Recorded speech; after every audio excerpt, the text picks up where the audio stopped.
Okay, so we'll jump right into it. So today, as I mentioned, is our 45th event. If you guys are possible taking pictures, please feel free to tweet, send messages, Instagram, everything, and that is at hashtag PitchItTO City Hall.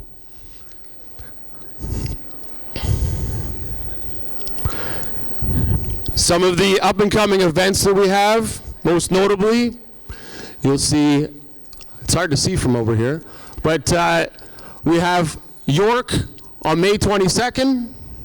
June 7th is Skip the Line. And then July 8th is our next PitchItTO City Hall. And then after that we have on July 10th, which is going to be in the same spot, we'll be holding a workshop for putting together your pitch. So those are some of the up-and-coming exciting times.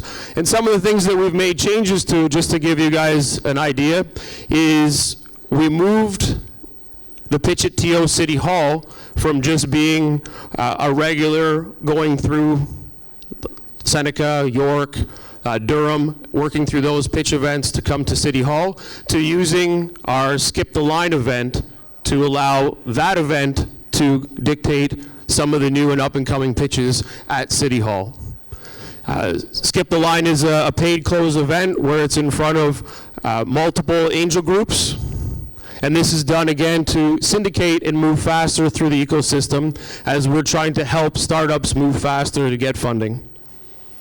So if you're interested in any of this, all the material you can find online at opn.ninja, and you're also able to talk with any of the team when you do upstairs. So some of the cool things that we've talked about over the years, we're broken into multiple venues from our pitch event series to also our fund. So we have a fund called the Supporters Fund, and we've been investing in companies over the last year. And this is some of the companies that we've invested in. We're just working through 3 more companies that we'll be investing in. And last week we opened our $5 million round for investing in early stage startups. So we're pretty excited to announce that. We announced it last week, but even more excited to announce that in front of you guys. And the whole purpose of this is that we want to be able to continue to grow our fund so that we continue to invest in early stage startups.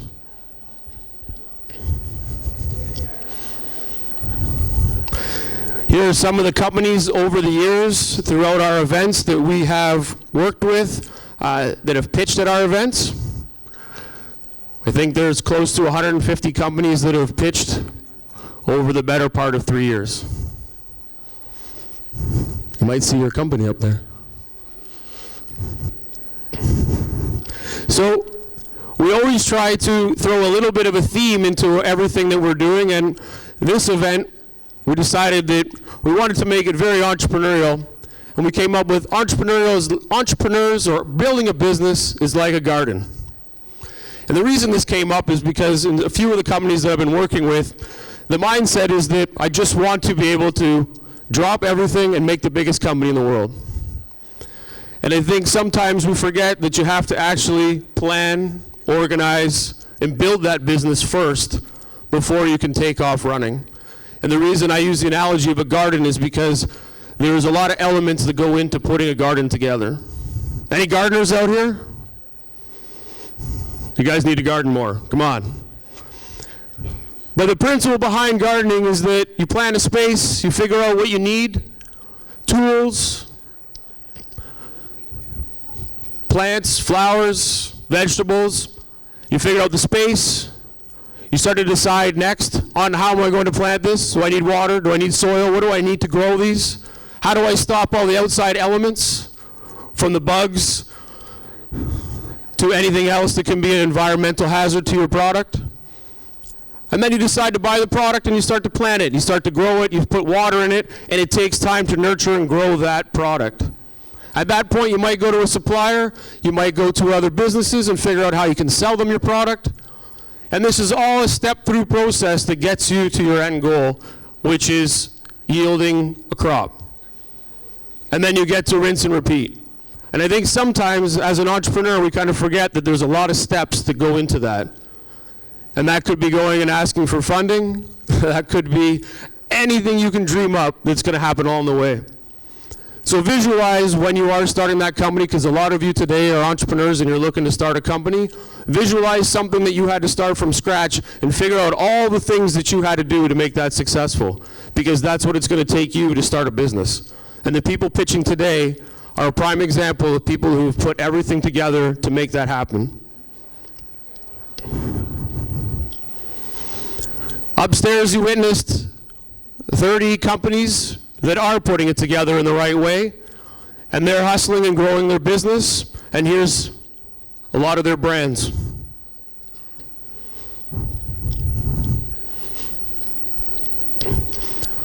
Well, we wouldn't be here today if we didn't have all of our great sponsors and partners that have helped us along the way.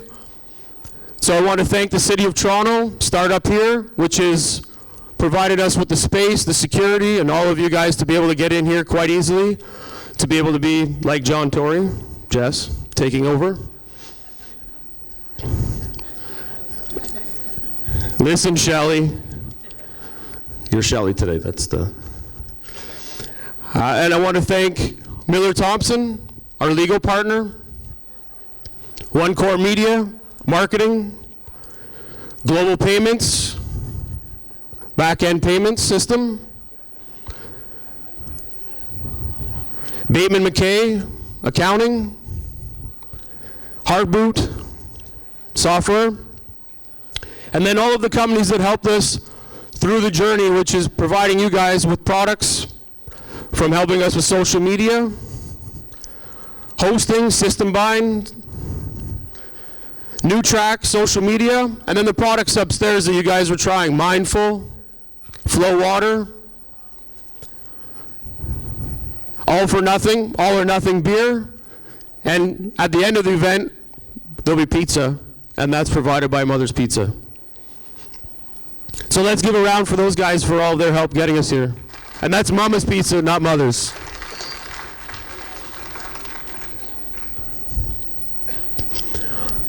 So we have a very, we'll say it, a very deep bench today.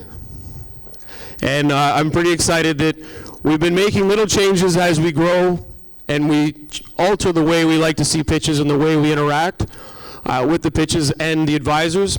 And today we built a group of 2 angel advisors and 3 business advisors. And the 3 advisors carry just as much impact as any angel investor would. And the reason being is that they're entrepreneurs as well. They've been through the system, they understand how it works, but they also have a potential of utilizing the products that are coming up and being pitched, just as the angel groups do. So I'd like to start with first Jess Joss. She's the lead and head of York Angels. She's pretty awesome. I've known her for a few years now, and I'm glad that we've been able to collaborate on so many different things. But I think one thing is that I've learned is that Jess likes the outdoors. Very outdoorsy, and I think that's pretty amazing. But either way, big hand for Jess, because she's awesome, and thank you for coming.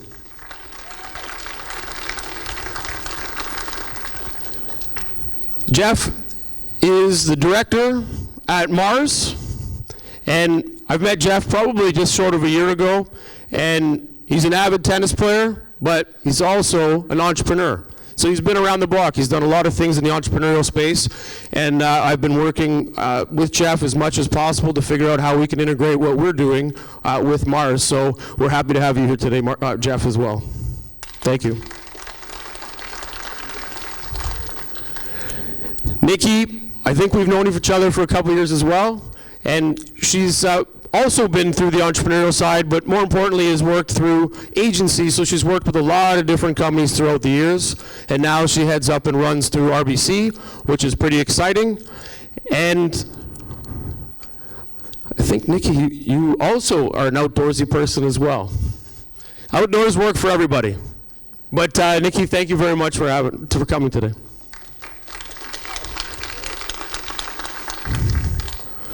Chris, same, couple years I've known you. Appreciate you coming. He's a lawyer, very good at what he does, and we bounce a lot of ideas around investments that we do inside of our fund. He's also an LP in the fund, so we talk quite regularly. Chris is also an outdoors guy, family man, and we appreciate you being here today. He's also a Spark Angel. Thank you.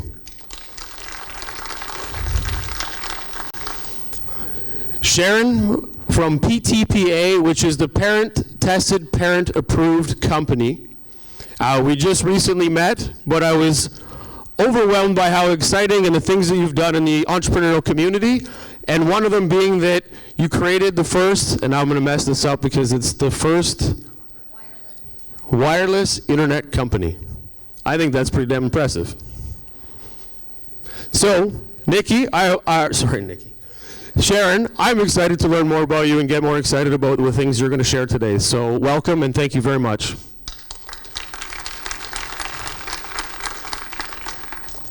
And today we wouldn't be where we are if we didn't have a great team. So somewhere floating around at the top on the music is Mike Sims, Peter on the camera, Katrina was checking everybody in, and Laura, she is running around making sure everything's moving smoothly. So I thank them and everybody else that's helped us today, all the volunteers. You guys are rock stars, and thank you very much.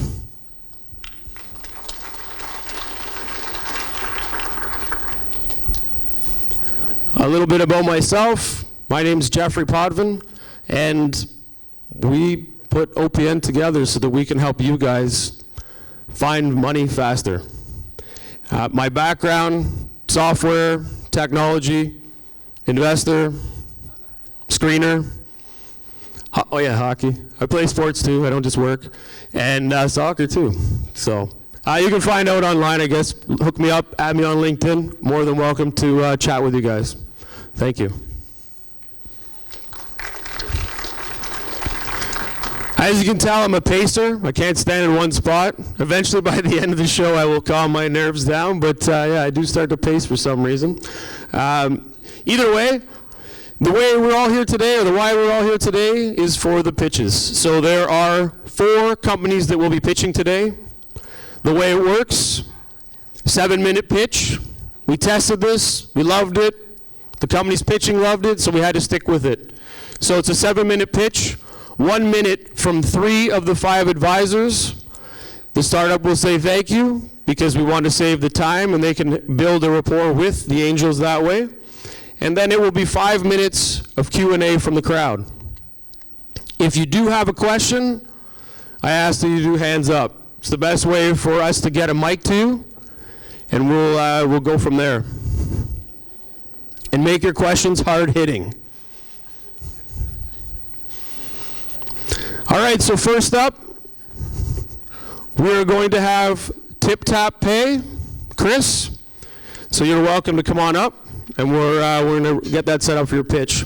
Also later on, we will have a couple of announcements and our keynote, which is Brooke from Chimp Treats. And this is part of our exciting little change that we're looking to startups as well to do keynotes, because at the end of the day, this whole event was put together for you guys and helping support the startup. So anything we can do, and this was the most exciting thing we've got to do, is have Brooke come today. Where's Brooke? There she is right there. Done. All right.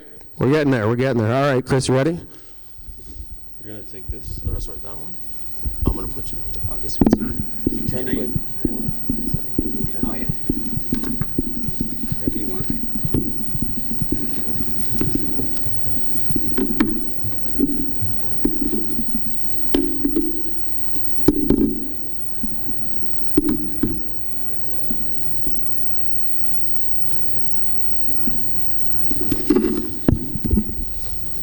See you up front. Okay. And then just this again? Yeah, use that one. That way. I'll put you on the timer. Okay. Cool.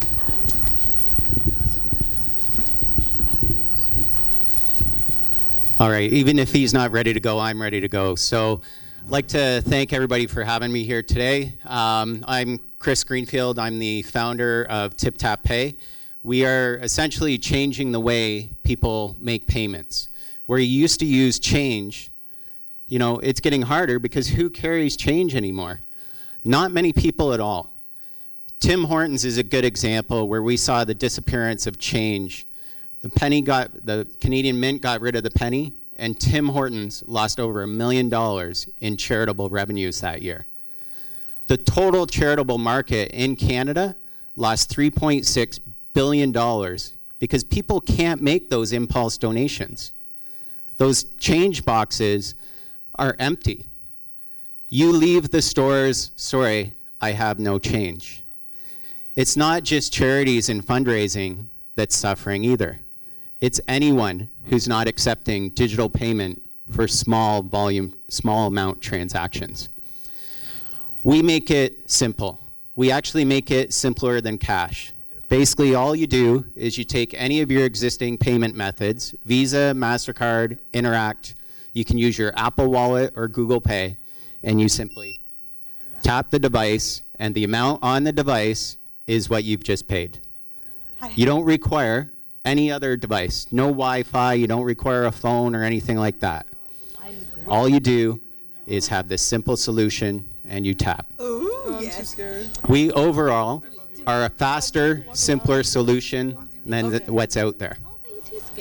So we actually complement the current uses that are out there. So the Moneris terminals, the other terminals like that, we actually complement them, and we allow them to extend their reach. So say, for example, think of Square, okay? And Square is a perfect example where you might have a single Square terminal, but you might have 10 or 20 of these.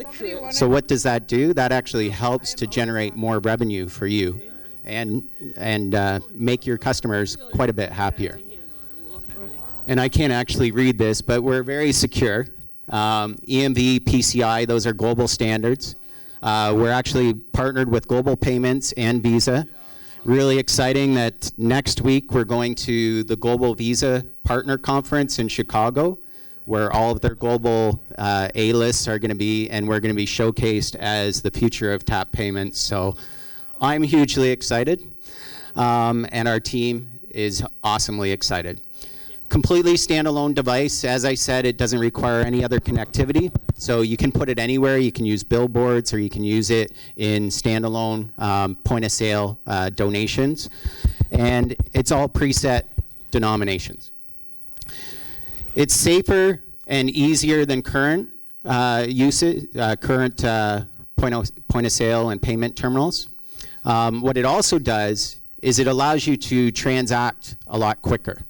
So imagine you at the baseball game and lined up at the beer line, 20, 30 people deep. Well, we make that beer line 10 times faster. So then you're only 2 and 3 people deep. So you're not as likely to walk away from that line. So what happens is their sales go up. You take a look at some of the options out there, and they're charging $1,700 for the device, or you have to buy a cell phone as well. On top of that, they're charging you $70 a month for that device that you already just paid $1,700, and they'll charge you 19% as an interchange rate on that transaction, which is huge. The credit card companies only are able to charge 2.5%, 3%, but these guys are making a huge margin on this.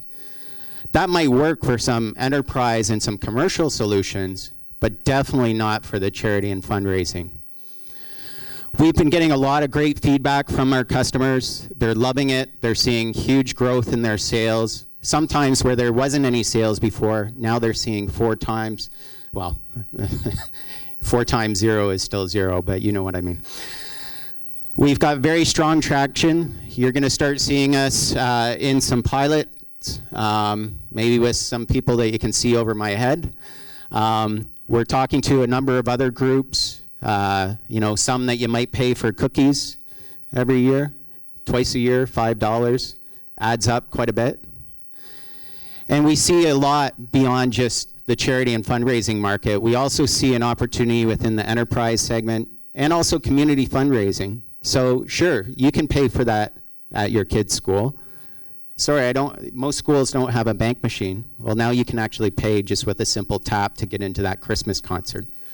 Or you can pay for that lemonade at that lemonade stand down the street. Or you can pay for coat check or event entry. The use cases go on, and I'll leave you to continue to ponder them. In terms of our revenue model, it's pretty solid. Our device cost to build is quite low, so we're able to make a good margin, even though we're making it very accessible to people that are out there. Charities and fundraising, we're working with foundations to actually get the units donated, so they don't have to spend that hard-earned donated money on that. The commercial, we charge a $2.99 a month for the unit, and then we charge a 1.5% service fee on top of the best merchant rate that's available. So we're actually lower cost than the e-commerce solutions that are out there. So how are we doing? Well, this is a little outdated because we're not looking at 10,000 units this year. We're looking at 20,000 units this year. And that's only with a handful of clients. We've got about 50 other clients that are lining up or interested. And we're going to hit our break even of 30,000 very early in Q1 unless we actually make it this year, which is very likely. In terms of what we're generating, definitely a healthy profit line and a healthy growth line. This is getting larger as we're making more global partnerships. We have opportunities in Australia and New Zealand with a 10-store Ronald McDonald House test. We have another test that'll take place in the UK and in Europe with Lions Clubs International. And we have a Streets Kids charity in India that wants to test our product. So what are we looking for? Well, we need a little bit more help to get us where we need to be. So we're looking for 350, I think it still says.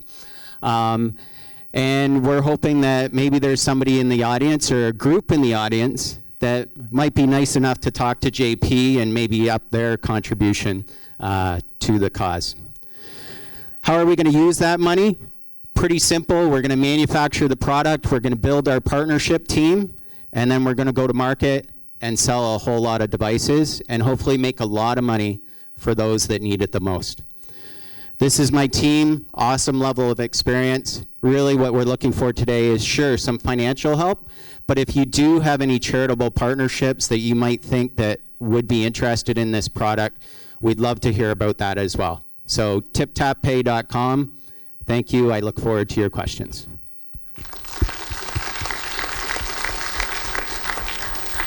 Perfect, thank you.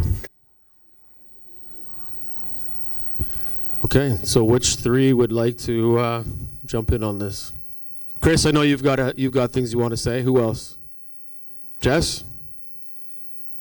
Jeff? Done. You can turn the mic on by hitting the yellow button. So, Jess, you want to start? Thanks very much for an excellent presentation. That was really interesting. You can't respond to me, but things that I would love to see added in is just a little talk about the production of the device and how you control the production, because it sounds like you're scaling really quickly and just want to make sure that you have the back-end capacity for your amazing growth. And the second thought, I was wondering if you wanted to talk a little bit more about some of the use case scenarios, and the next time you have a pitch, if there's just a little bit longer time. And third, maybe just touch on if there's any moat or barrier to entry or how you can continue to sort of own the marketplace. But excellent presentation. Thank you very much. Perfect. Jeff? I second that. Great presentation. I think it might benefit from a bit of a story at the beginning, just a quick one, just to illustrate in very visceral terms what the problem is. I like the bit about the Tim Hortons. That's very illustrative, and I think that was a great ad. I would like to understand a little bit more about the back end processes. I know with regular merchant processing, there's a lot of approvals involved, banks and all of that. When you're dealing with a lot of these use cases you're mentioning with charity, et cetera, I'm just curious about how that works. That might be worth addressing. Thank you. Perfect. Chris? Thank you, Chris. I've seen your presentation before, and I know some members of the panel weren't sure I should be speaking about you because I intend to invest in your company. But nonetheless, I would like to see, next time, just on your presentation, since we're here to give you constructive criticism, just a little bit more on the technology. I had a question. I know you're not allowed to answer, but will this work in rural areas as well as, kind of city areas? Because I just not quite understanding what that technology is all about.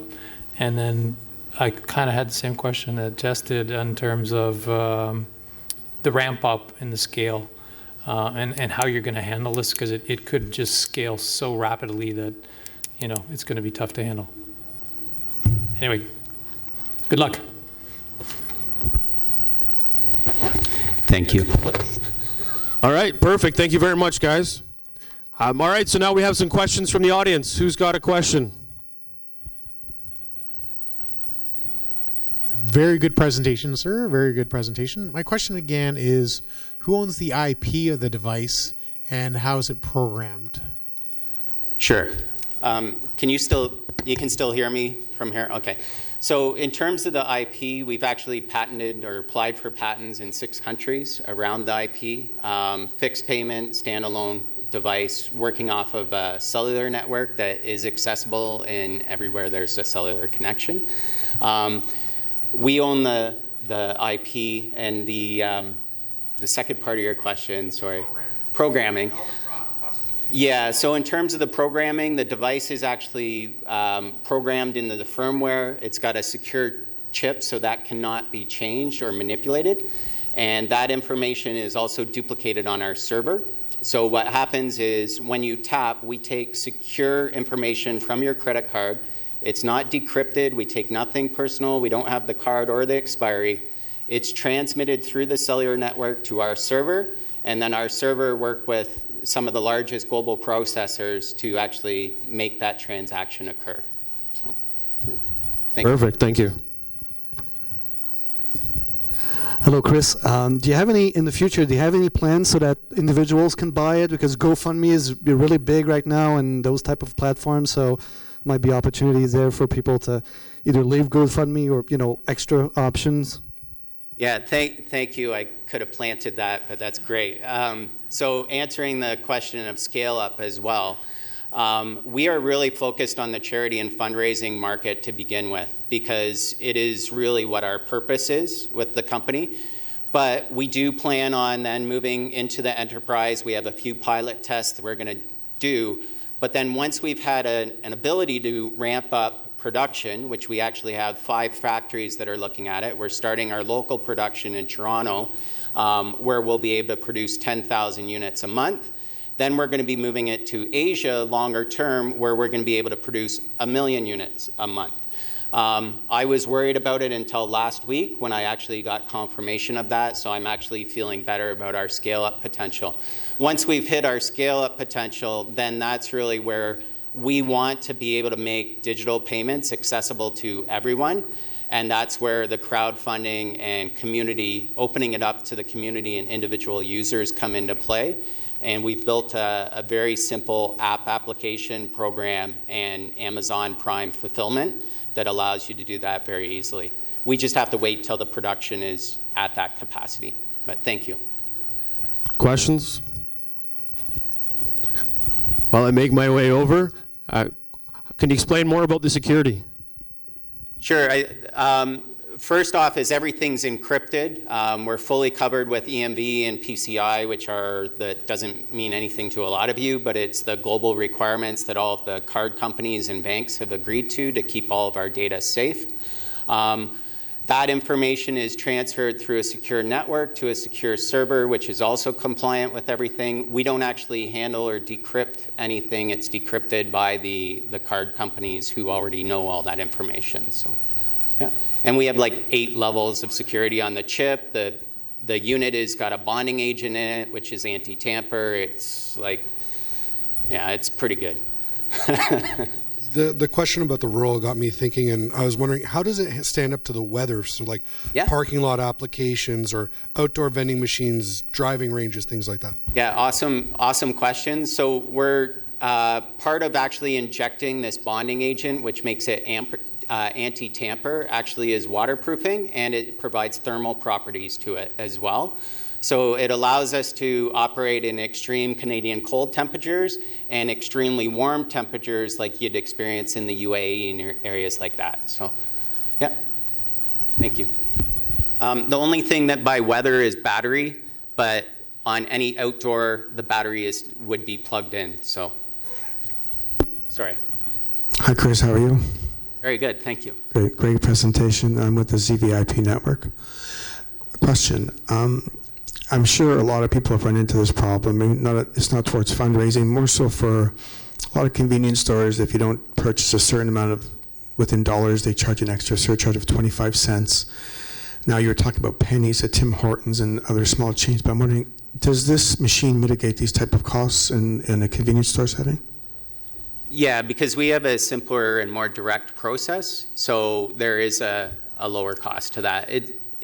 There's a lower cost to that, but it's still up to the merchant what they decide to charge you. Because a lot of the time, if you're paying for a bill with Amex, they'll charge you an extra $3.25 on that bill because that's what they have to pay versus doing an Interact transfer. So we have no control over that. It is up to the merchant, but we give them the means to waive that cost. Thank you very much. You're welcome. Thank you. Yeah, my name is Gerald Marsland. I work with my brother with a company called Merchant Banker Canada. And I'm just curious, is an enterprise acquisition part of your exit strategy? Potentially. I think what we want to do first is we want to build to scale and we want to globalize. And that's really what we've been building around from the beginning. That gives us the ability to make sure we're fulfilling our purpose to try to help those that have been left behind by the digitization of money. It allows us to maintain a strong focus on charity and fundraising to begin with. Once we feel we can maintain that, I'm sure we're going to have some people entertaining that along the way, and we'll address it at that point, either an exit like that or even an IPO based off of the community nature of this might be quite successful as well. So, Perfect. Let's hear it for Chris. Thank you very much.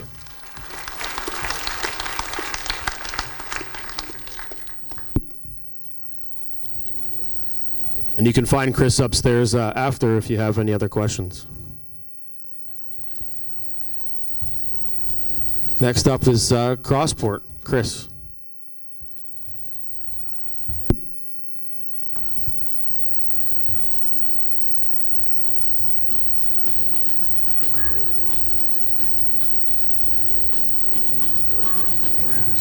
It's okay. I'm just gonna get my backpack so it takes it. Yeah, that's fine. I can put it in the kitchen too if you want. I don't think I'll just. I don't have this in the kitchen, you know, in the middle of it. Okay, I'll do that. You can bring it if you want. Alrighty, thank you. I'm Chris Whittington. I'm the founder and CEO of Crossport. I'm the co-inventor, speaker, and author of a number of private edge data transfer solutions that are going to transform consumer electronics. Let me tell you why it's going to transform consumer electronics and why this might be the best investment you ever make. So, it'd be nice if I could actually see screens, but I can't. So Peter Levine, who's a VC with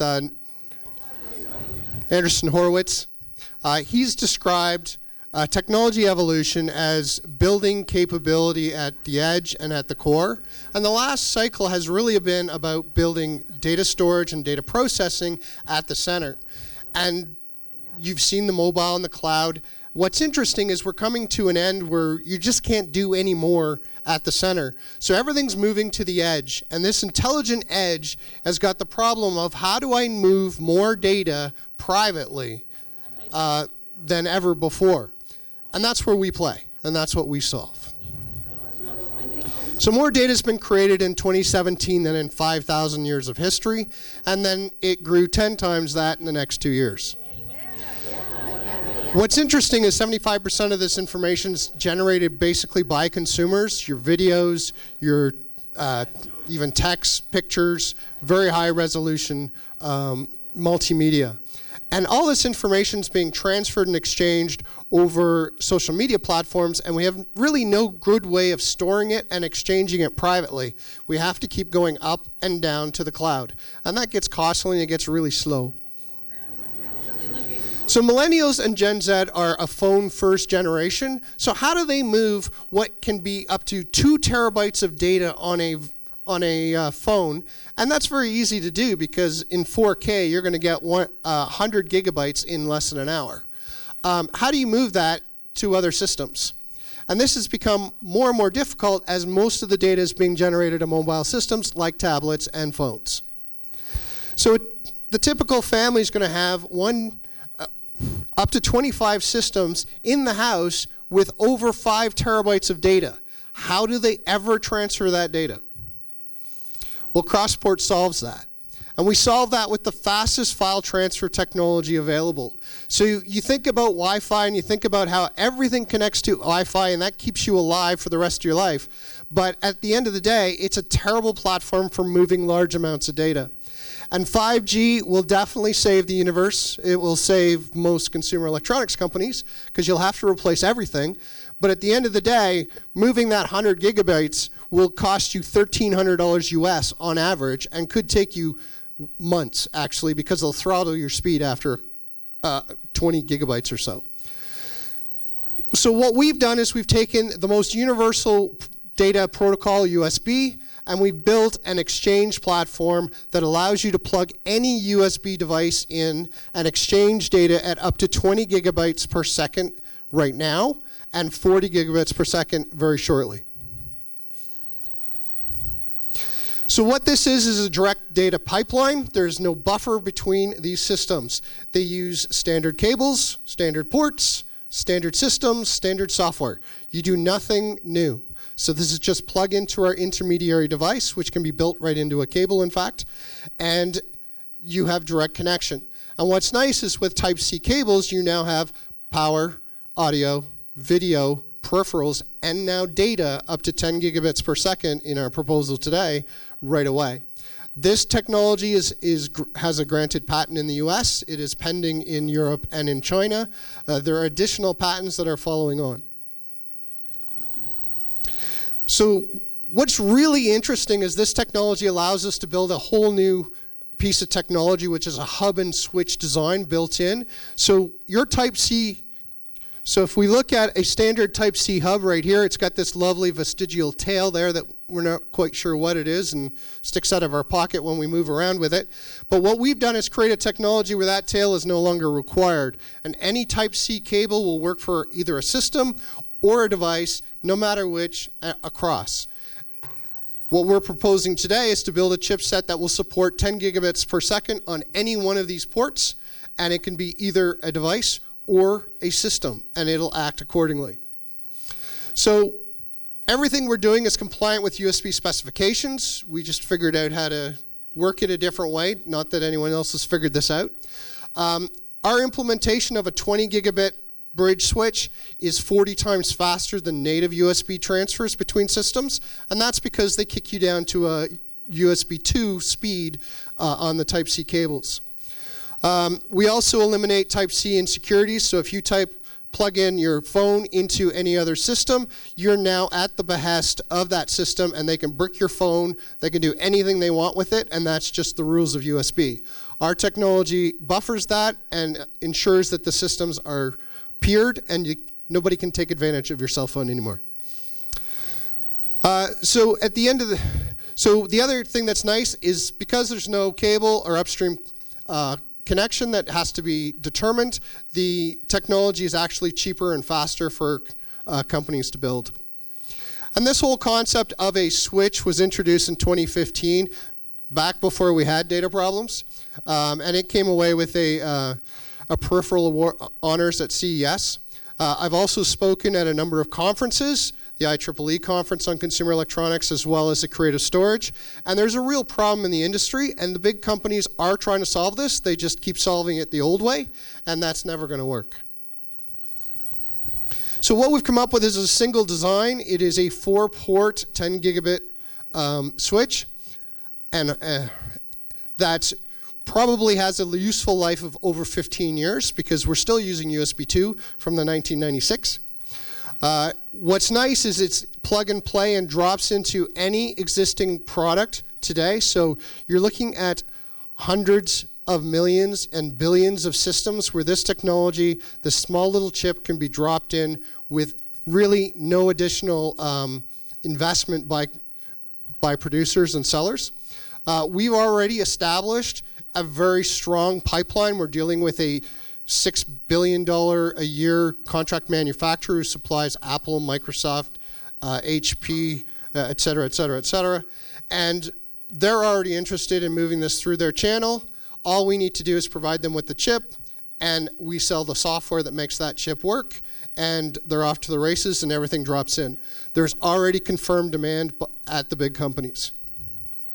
It's all about price, and that's why we're getting to the chip. It's a really low cost, low risk chip. It's already silicon verified. All the technology pieces already work. All we need to do is repackage them in a new way and start pushing them through distribution.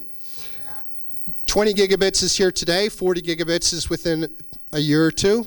There are no production restrictions or constraints. We do the design. We certify that design. We give it to the fabs. They've got lots of room to produce chips till the cows come home. Moves into established distribution. Then it moves to established computer manufacturing companies, and they already move it through their established channels. So really all we need to do is feed the beast. What we're looking at doing is moving about 50 million chips in the first 4 years, and that's less than 1% of the market. And when you have the head of the International Wireless Association saying, get me this technology in a chip, in a cable, you know you've got something. So we see multiple exits available. We do have, we're working on right now a public listing, RTO in Europe within the year that will give a 5x return plus or minus on the ask today. As well, we see a number of acquisitions that could show up. There are a good number of semiconductor companies who are working in this space and cannot make this work. We actually designed this out of an ask from Cyprus. So our current prototype is based on Cyprus chips. They knew how to set it up, but they didn't know how to make it work. Or you can hold and grow. There should be a very large demand for this type of product. This is USB. It connects everything you own, and it powers everything you own these days. So the team, there's myself. I've been working 5 years on this. I have a number of patents, a number of papers, and it's actually really interesting how simple this technology is, but sometimes simple is better. 30 seconds. Thank you. Jim has already moved 3 USB chip companies into production globally, so he's waiting for another one. That would be great. There's Ed's worked on 50 plus cables. He's already in all the standards committees, so we have other technologies we can work with later. Eunice is currently finishing his PhD in ASIC design. We have a number of really interesting advisors, the inventors of USB. We've talked to them. They're quite impressed, wish they could have done it. Talked to Dr. Eric Estev. He consults to 32 semiconductor companies. He has a Series A that he's working on right now for us, funding already. So what are we looking for? We're looking for $500,000 Canadian. That will go against a $2 million post-money valuation. We're structuring that as convertible notes at the option of the investor. We're looking at a 5x opportunity for an exit within 12 months. We're looking at 100x within 2 or 3 years. And we're looking at bringing an unparalleled technology that's already silicon proven, that is completely certifiable as a USB certified device, so we don't need to worry about building trust in the industry. It will plug and it will play. And we're using existing channels. We already have interest for $7 million US for a Series A later in the year. All right, perfect. That's good. Thank you very much.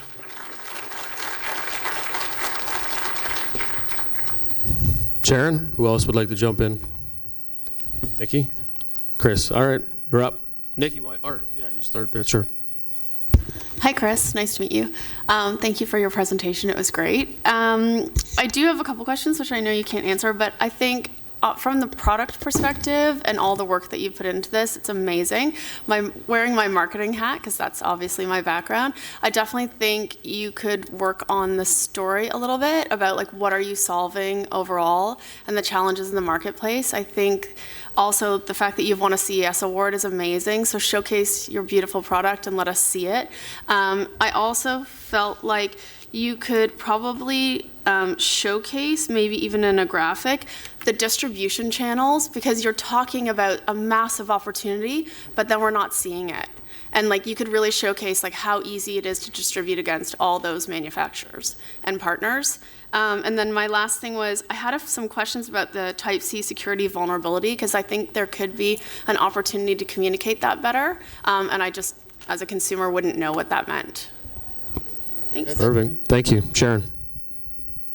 Hi, really great presentation, thank you. I had questions more specifically around the technology that I felt, unless you're addressing a team of people who are familiar with 802.11 standards or IEEE, probably don't have the background they need. So, you know, I'm walking away from this not understanding whether it's an actual device that I'm purchasing, a chip.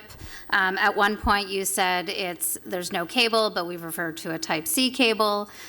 So a little bit of confusion in terms of the technology.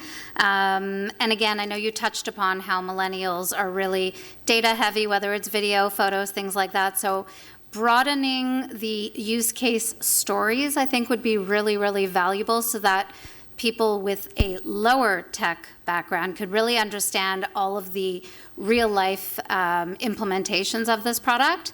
And I know you ran out of time, but I really would have loved to know more about what portion of the team, because it seems very tech focused, what portion of the team is actually doing the selling, and what kind of selling relationships they have to get you these very high numbers within the first couple of years. But overall, it's a really, really interesting business. Thank you.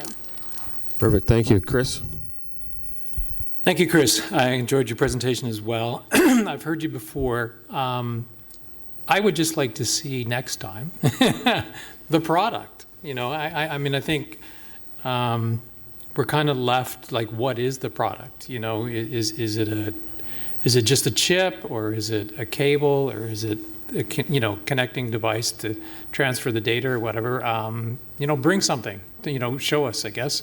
Is there a prototype? You know, and then of course, from an investor standpoint, one of the things that I would be really looking for is some sort of third-party confirmation that your device is actually going to do what you say it's going to do.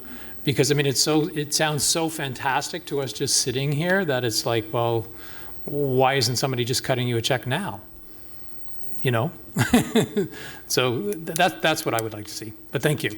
Perfect. Perfect. Thank you, Chris. Okay, questions. Who has questions? Nobody. Chris, thank you very much for that presentation. I was just trying to get a wrangle on the product here, because as someone who's often called a millennial, my data tends to live in the cloud. But this product sounds like it's more for local data transfer. So for the average consumer using mobile devices, where does this really fit in with the sort of data I'm going to use? You mentioned like 4K video, but again, I don't know if I'm sharing that locally in my own house. Yeah, does this work? Yeah. Perfect. So what we're producing is the ability to move the data across your desk. So when you have your phone, your tablet, your laptop, your PC, or any other, even your watch or any other USB-enabled device, you're able to instantly both power all those systems at the same time as you're transferring or syncing files across any of the others. And if you have other devices in the house that you want to have also connect, so the video that you produced at 100 gigs in 4K of doing whatever can be moved onto any tablet or laptop right then and there, privately, securely, and in seconds as opposed to days. Okay, thank you. Hi, here. Oh, there you are. Yeah. So, quick question. For it to work, let's say I have two devices and I have this hub in the middle. Yes. Do I need a chip on all three devices for us to get the 20 gigs per second transfer? So that's the beauty of the solution, is that the bridge and the chip goes into the external device. So you don't need to do anything to any system you've ever bought or going to buy. So unlike other technologies, communication technology, you got to buy a new laptop or you got to buy whatever. The platform will support the fastest transfer that your system will support. So if you have your 10-year-old PC and your new laptop that does 10 gigabit per second, you're probably going to be related to the 500K that your old PC can do, but that's better than you can get anywhere else. The minute you have two systems that do 10 gigabit per second, you can bridge and connect at 10 gigabit per second. So it is an external bridging solution that's private, high speed, and all you require is a piece of software in the connecting system. Okay, perfect. That was good. Thank you very much, Chris. That's it. Quick questions. We had a longer presentation, so it's good. It's good. Thank you.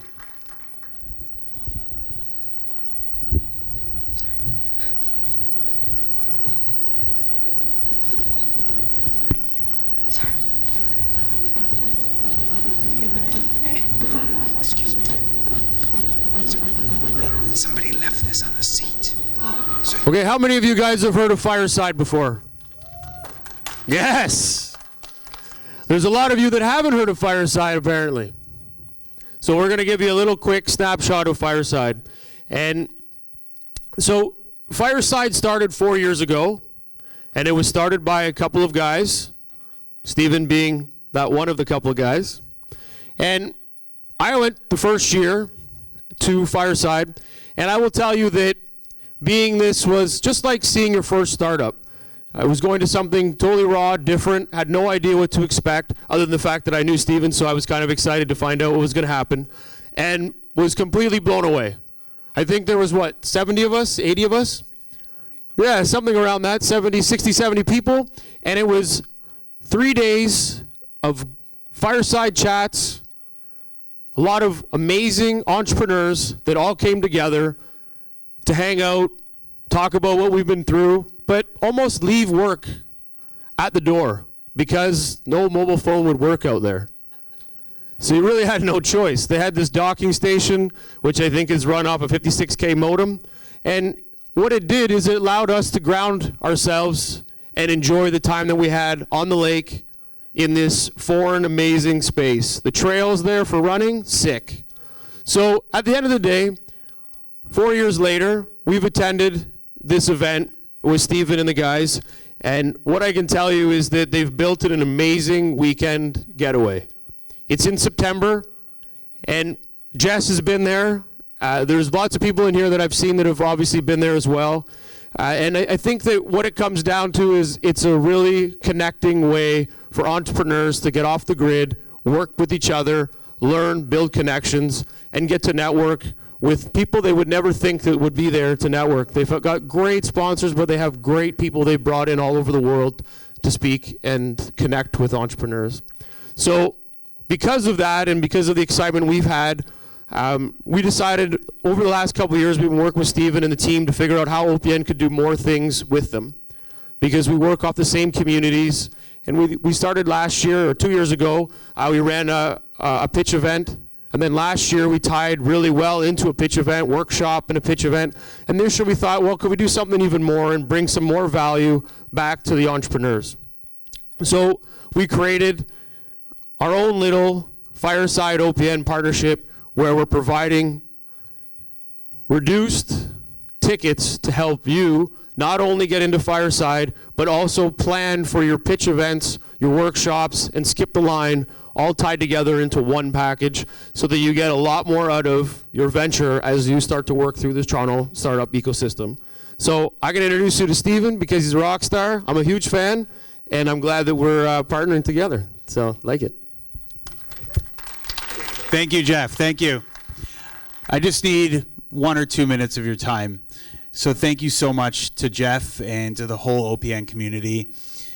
We started Fireside in the fall of 2014. In 2015, that spring came and we said, are we doing this thing? We've had 20 people sign up. Are we really going to rent out a summer camp? Are we really going to force people to drive 4 hours outside of the city? And we said, sure, we'll do it. 60 or 70 people showed up that first year. It was cold and rainy, and I don't think people even realized that we had this beautiful private lake because, you know, it was the nightmare of weather. But at the same time, in 2015, Jeff, as I'm sure you can remember, it was really the start of something where we realized, despite the elements, despite the fact that we're off the grid, despite all of these pieces, something just makes sense. Something at Fireside allows us to have discussions with one another, engage, learn, and just disconnect. Relax for a few days. Turn off your devices. We actually have no cell reception, so I'm sorry if you're coming out to try to use your phone. So that is really where Fireside came from and where we've grown to today.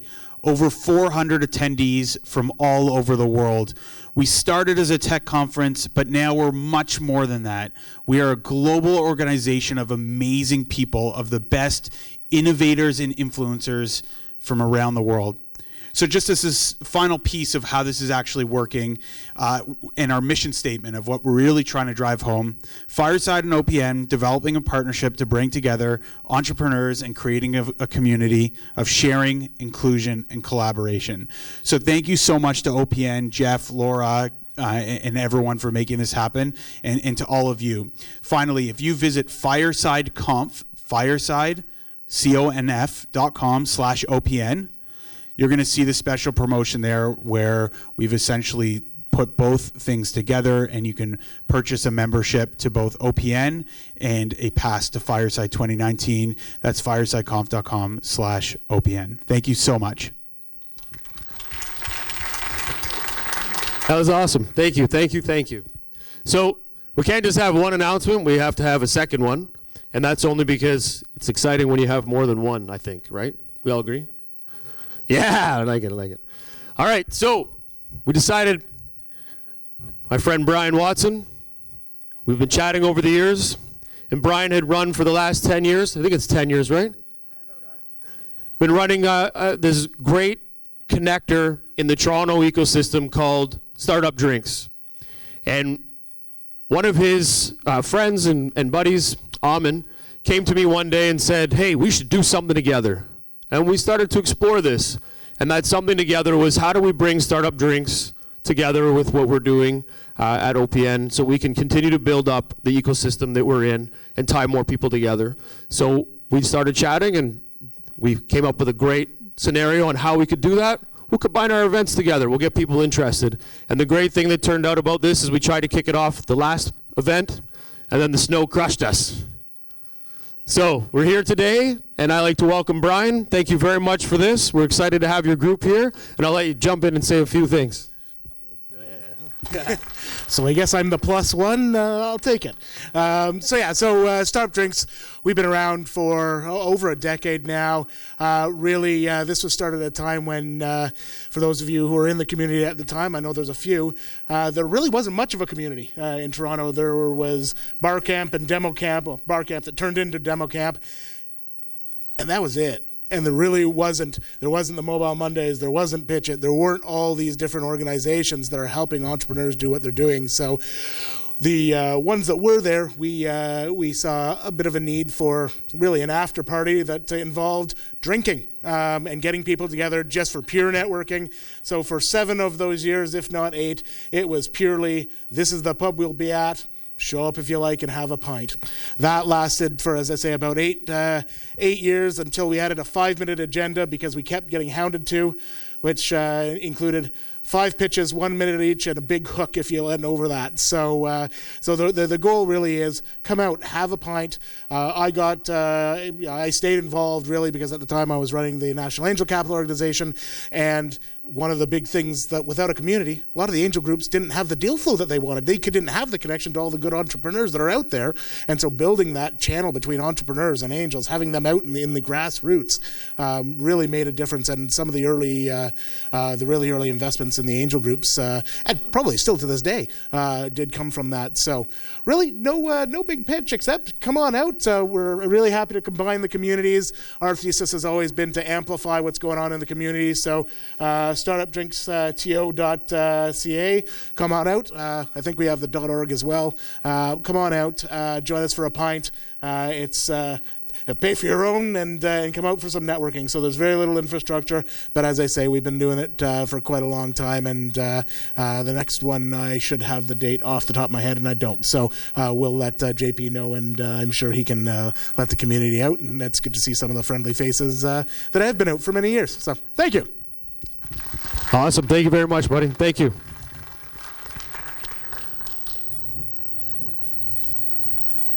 Okay, so next up, before we make our way through, and we'll get through 2 more pitches, and then we're going to have Brooke come up and talk. So to jump into it, we're going to have Sponsor Circle. Mary Beth.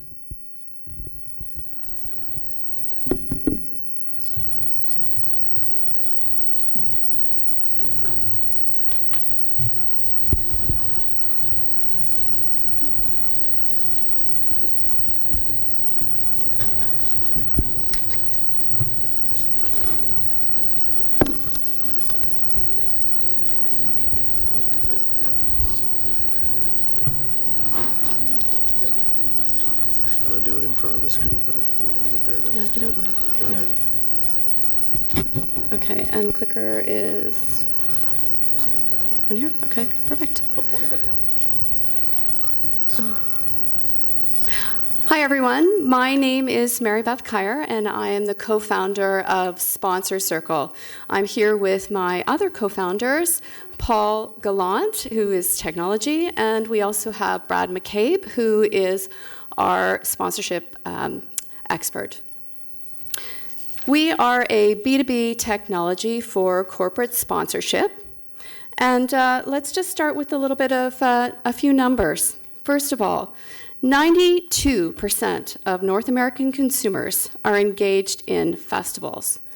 And tonight is a perfect example. We see this in action. We are here at a sponsored event. Miller Thompson Global Payments are here because they want to engage with us, the investors, as well as the startups. And the reason for that is because they obviously want to facilitate sales at a later moment. 78% of sponsorship decisions, sponsorship is a driver in 78% of purchasing decisions in the United States and 74% in Canada. So it should be no surprise that with those kinds of numbers, sponsorship is a $66 billion industry, and it works. Now, where advertising sometimes interrupts, Sponsor Circle solves many marketing considerations, including brand awareness and sales conversion. Even though it is a big industry, it is very inefficient. Brands want to find their target audience at events, and events are always hustling to get money so that they can run the events. There is really no easy way for both parties to find each other. A lot of the business is done by phone and email. With that in mind, there really are 4 industry considerations. First, how do we find each other in a meaningful and a quick way? Secondly, how can we trust each other? What if I decide to give $20,000 to an event? Are they really going to be able to execute according to what they've promised? And am I going to lose my job if I don't get the return on investment that I was expecting? Thirdly, how do you measure this? There are so many ways, and every single brand does it differently. How can I easily transmit that information to the brand? And at the same time, how can we just do it in a systematic way that makes sense so that I can easily say, you know, what's my cost per reach? Lastly, coordination. These kinds of relationships go over a long-term basis, and a lot of them are just embedded in email string and SharePoint sites, and it does get to be quite consuming. And the larger the brand, the more they are inundated with inquiries and conversations. So really, that's where Sponsor Circle comes in. We are a platform that enables sponsors and those seeking sponsorship to find manage, and measure marketing partnerships. It's really kind of like where LinkedIn meets Match.com. You enter in your criteria, and then you're able to quickly find folks and then qualify them.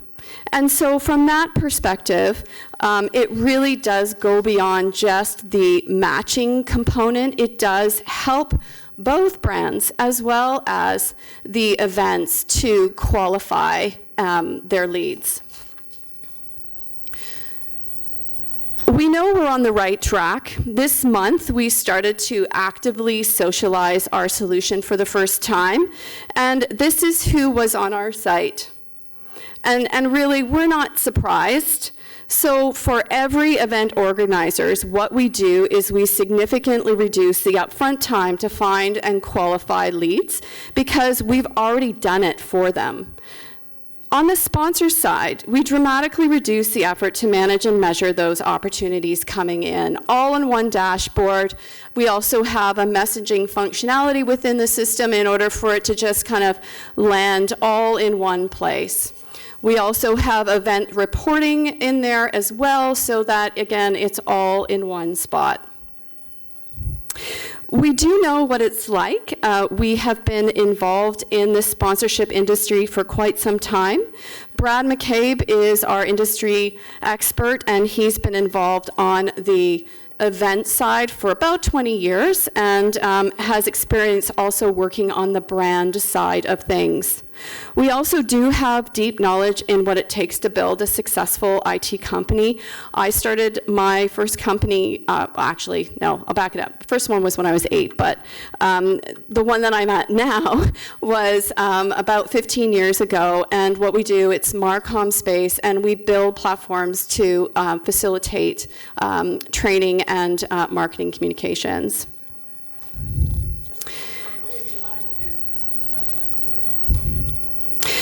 So for an industry this size, there are some software providers. Now again, going back to what we were talking about, those 4 key industry issues, discovery, trust, manage, and measure. There are 3 providers that manage on the brand side the application intake, but that doesn't happen until they've actually found each other. So on the event side, they are still hustling to try to find that appropriate brand. And then on the event side, there is a company called Sponsor Pitch. They really are focused in sports down in the States, and they help events and sports teams to find brands, but really nothing else. There's also Sponsor My Event, and they're really a fairly small marketplace, which is really ultimately where we would like to get to. And they're based out of the Netherlands, but they are doing some work here in North America. So how are we going to make some money?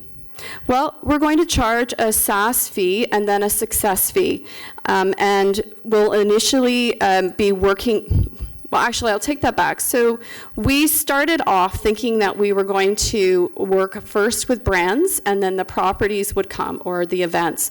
But since our last month, we have now been just absolutely hit with so many event organizers. So we are now building out the functionality more on the event side. And ultimately, the larger we get in terms of a network, the more of a marketplace it becomes to monetize it. So we currently have a functioning MVP with 3,500 profiles in place. We already have clients. We just signed Salvation Army yesterday night, which we're very happy about. Yay! And we have Steam Whistle, Sun Life that are piloting along with Cannondale, who's providing us some advice on the non-endemic search for them. So we already, as I said, have clients, and we see this as a $5 billion market in North America. So this has really been a side of the desk project while we've been running our other company, and even though it was as a pet project, we did decide in 2019 that we were actually going to spend some money and build out the revenue generating functionality in order to actually start seeing where we could go with this. And so last year we got our first client, and it was about $35,000 in revenue, really most on the consulting side of things. And but we do see this market as about where we would focus first is in the alcoholic beverages, hotels, and insurance side of the brands, where they often receive over 1,000 inquiries a year. In fact, we were on a call with Miller Coors earlier this week, and they have all kinds of brand managers that are handling all of these inquiries internally, bringing them back up on a centralized location, and they're all managing the delivery of the sponsorship strategy differently. So they have an interest to aggregate that overall. So we're looking to raise $500,000, and basically it is 70% dedicated to building out additional functionality in the revenue generating component, both on the brand side as well as on the event side. We also plan to work through some social to drive traffic. Again, as we saw this month, it's just been incredible. And that is about it. Thank you so much for having me here, and I look forward to your questions. Thank you. Okay, Sharon, Jess. Nikki, you're in. All right. Jess, do you want to start? Or Sharon, why don't you start? Sharon, yeah, go ahead. Hi, thank you very much for the presentation. So some thoughts. At the end of this presentation, am still confused as to what it is that you are selling. So at the beginning, I thought this is a way for the corporate sponsors to connect with the consumers. As we progressed, I think I understood that this is a way for people who want corporate sponsors to connect with the sponsors. I'm still not positive. So I think what would have been great is starting off with a story. You mentioned a few points where you talked about, you had, I think, 3 or 4 points, and I don't remember, I wrote them down. How do you make a connection between the consumers and the corporate? I would have loved some of that at the beginning to really tell me a story, draw me in. You had a slide where you talked about Match.com and LinkedIn. I felt like that should have been slide number 2, because you've given me a lot of stats before that, but I don't know what those stats are really relevant to until I know what the product is. So I left a little bit confused. It sounds like it's incredibly interesting. It sounds like you have incredible potential in terms of the clients that you're working with. And on the financial side, the projections look great, but there aren't any references to any expenses. So what are your expenses? What did this cost to develop? What is it? Is it a software? Is it app? Is it web-based? All of that would have been helpful. Okay, great. Thank you. Thank you. Nikki? Hi, thanks. Yeah, some of my comments were similar. What I would have loved to see if the platform is developed is to see it actually, because you talk about it. I can absolutely 100% get behind a marketplace for corporate sponsorships for both sides, like brands and charities or nonprofits. I think that's a phenomenal idea. I think you've got something really strong in the idea. I would just love to see more of how it really works. In terms of your target audience, obviously, like I work for RBC, you referenced Scotiabank. We have a huge corporate sponsorship department. We're looking at those kind of partnerships. I think as you think beyond just the brands themselves and the not-for-profits, you should think about media agencies, like creative agencies and media companies, because a lot of the times, as someone who works on the brand side, that's where we go to talk about big corporate sponsorships like a Scotiabank Arena, right? Like that is a huge, you're referencing $800 million. Not that many brands can afford that, and those deals are done not in a marketplace. But agreed, like starting the story from the top, I love the idea of those two platforms that are well known, and then how do you make that relevant today? And then again, like on the scaling side and your numbers, beyond just doing these pitches and side of the desk work, I'd really love to understand how you're going to get it to all these things. And for me, this seems like a one-to-one sort of sales process, and that's expensive and takes a long time, and isn't really a side of the desk work. So if you are going to scale, and there's a huge opportunity for this, which I think there is, it's developing that, technology, and then how do you get in front of all these people? Right. Thank you. You're welcome. Thank you very much for your presentation. I'd love to have learned a little bit more about, you're talking about building it out and the new features that are going to be for the monetization. So as an investor, that makes my ears perk up. Can you walk me down that road a little bit further? I realize this is a short presentation to get that in. The other thing is maybe talk a little bit about, you talked about some of the competitors, but you didn't necessarily talk about what the barriers to entry are. Is it just a first to market strategy? Are there things that you've been able to bake in that are going to make proprietary, that are going to make your solution the only solution de facto? So just a little bit more about why you're so unique and what the secret sauce is would also help me understand a little further on top of the two comments that Nikki and Sharon made. Thank you. Great, thank you. Thank you. Thank you very much, guys. Who has questions? Thank you for the presentation. As someone who's come from having to do fundraising, you talked a little bit about qualifying and building the trust, especially for the brands who want to do the fundraising. How do you do that, especially in a scalable manner, automatically verifying those events that are happening, especially for more local, lesser-known organizations? Yeah, and that is sometimes the biggest barrier for a smaller event to actually get somebody on board that is a known brand. And I think the best way to think about it is Airbnb. So in a concept, are you really going to rent out your house to someone you don't know? Absolutely not, but before Airbnb. But what Airbnb did is that they systematically have testimonials of prior travelers, and as a result of that, you get a sense of who that person is. So as part of the functionality of the platform is that we will also have referrals and testimonials to say, okay, our current partner is TELUS, and here's what they say about us, and as a result of that, I might be comfortable as a brand to stand beside TELUS because they're happy with them. And so that's really just to kind of get some mass. But right now there is no way to be able to demonstrate that a smaller event can actually execute as promised. Okay, thank you. Any other questions?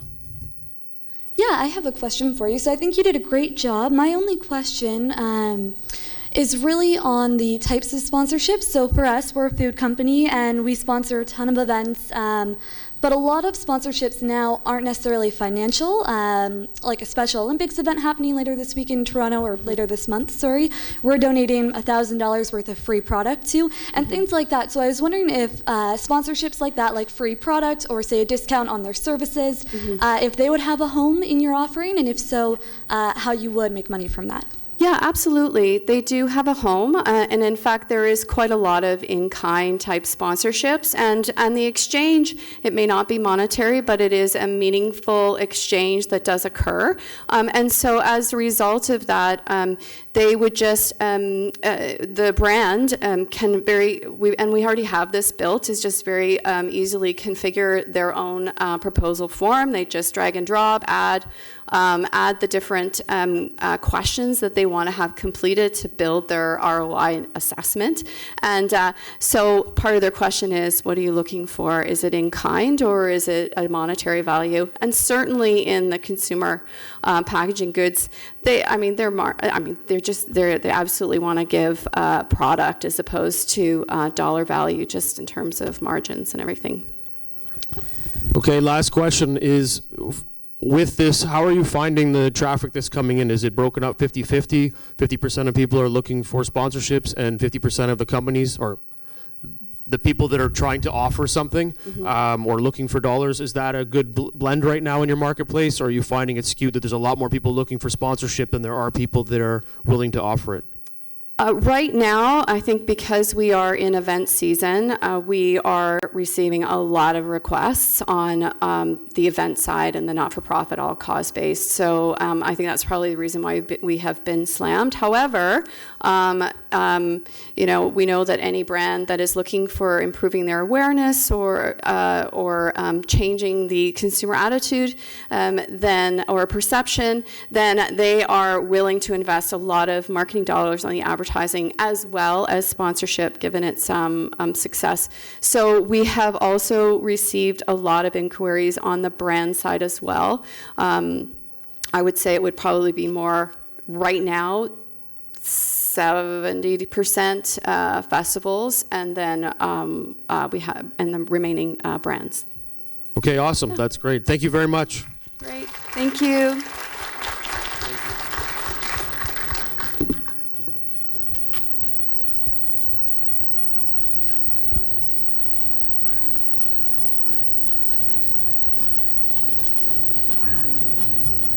Chris Jamstack.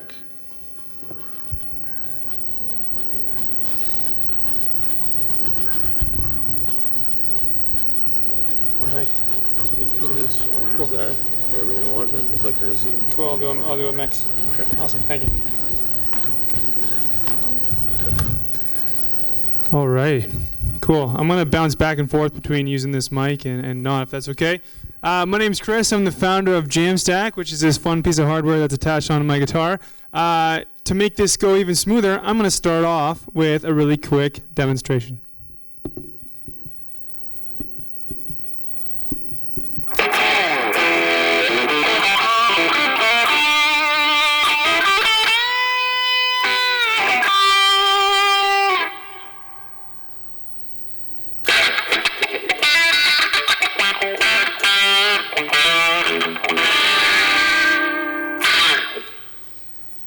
Okay. I don't need a round of applause, but thank you. Yeah, I've been playing guitar a long time, and this was actually born out of my own personal frustration with existing music hardware.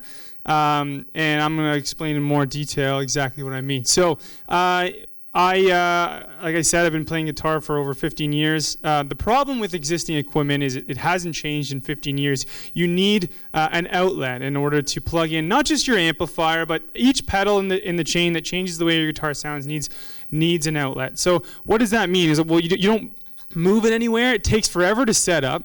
It takes forever to adjust. And it's very inconvenient. It's very non-portable, and that consequence is you stop playing, you don't bring it out into the world, and that's a really real consequence. Even a small change, a lot of brands have shown us over the last 5 years that a small change in convenience equals a drastic change in behavior, and we're already seeing that right now. There's some other issues. It's really hard to bring your electric guitar out into the world. Thank you, and actually share that with other people, like you would see an acoustic guitar. Imagine that, in dorm rooms at the park, in urban environments, etc. Playing quietly is even tough. You try and turn a large amp down, it sounds terrible. You can't play along to music. There's a lot of limitations. And then as well is it's not social, and everything else is, and there's a lot of opportunity there that our hardware is going to facilitate with some exciting software. So our amp is very unique. There's no other amp on the market that can just attach onto your guitar, for example, in a modular way. And our patent protects this. As well, though, there's no other amp on the market, regardless of for what instrument, where you can plug your smartphone directly in and actually change the way your instrument sounds, which actually means you're using your mobile device as that effects processor. And this $1,000 computer in your pocket is so much smarter and more advanced than anything you could put inside of an existing amplifier, for example. Right. So yes, we're the brain of the unit. We've got 8 hours of battery life, as you heard, incredible sound quality. That was just coming out of this small little box that we have right in front of me. And I want to make it clear that this was designed not just to be a more portable guitar amplifier. This really is the most fun and addicting way to play guitar, period. And we have some other exciting products to bring other instruments into that too, which all connect to these 4 areas of technologies that are being underused in this music space and that we're really good at taking advantage of. And that's mobile processing, the digital interface, which is doing that conversion from the analog signal into the smartphone, portable speaker technology, which we all know is going is improving at an incredible rate, and we're planning on leveraging that. And then the last piece is software experiences. I'm not sure how much of you play guitar or kind of know what options are out there, but there's nothing that comes close. There are small battery-powered amps, but they sound terrible, and they don't really have effects other than maybe just changing their distortion level. We do have a granted patent, and we are first to market. We are in market right now, and more about that in a second. And we've started formalizing that over in 44 countries around the world. We have already sold $1.4 million in product, and we're tracking for $3 million this year. We got to market this past Christmas, but we were doing pre-orders for about a year before that. We have over 6,000 happy customers already. We've won several technology awards in a few sectors, as well as we represented Canada a few weeks ago in China at an international technology competition. The market opportunity, this is speaking to the hardware space alone. The Bluetooth speaker market is huge. It's also very crowded. However, we feel that if you're a musician and you want to actually alter the sound from your speaker rather than just stream through it, we think we can capture a significant portion of that market. This includes karaoke. This includes musicians of any kind. If you want to change how that sounds, you need an interface, and that's where we excel. This works for any guitar player as well. It doesn't matter if we're talking about beginners who just want to be able to hit a button and have it sound great right away, intermediates who love being able to record and play along to music, which I can show you later if we have time, and advanced players who are traveling, who are in tour buses and hotel rooms, who want to be able to record versions of their solo, email it to their bandmates, all in a few seconds. These are our current price structure. These are all US numbers. We're selling right now for $249 US. Our cost of goods sold, including packaging, shipping, and everything, is $89 and going down with volume. So we have a 65% gross margin currently. Right now we're selling online almost exclusively. We are in Long Island McQuaid, and we're slowly seeing that ramp up. It's a very high touch thing to increase in retail, but that's going really well. We recently just last month got into Guitar Center, which is the world's largest franchise, so we're really excited about that. And then we're going to explore major retailers down the line, of course, as well. It's all very automated. We have a very low burn. Because of how we're able to operate with our fulfillment center and our Shopify store online. Our marketing strategy is very similar, as you might find, to a lot of e-commerce companies, and we're really excited to increase our influencer outreach on top of our Facebook and Google ads that we're already doing, and well. We've got an amazing manufacturer. We've had about 6 defects out of 6,000 units, which is incredibly amazing for our first run of product.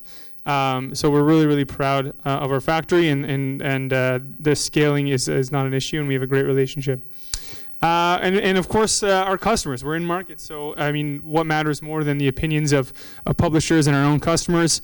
I'll read a really quick quote. My Jamstack arrived Christmas Eve and is without a doubt, hands down, one of the best pieces of musical equipment I've ever purchased. So it's a lot of raving fans out there, which makes me really happy.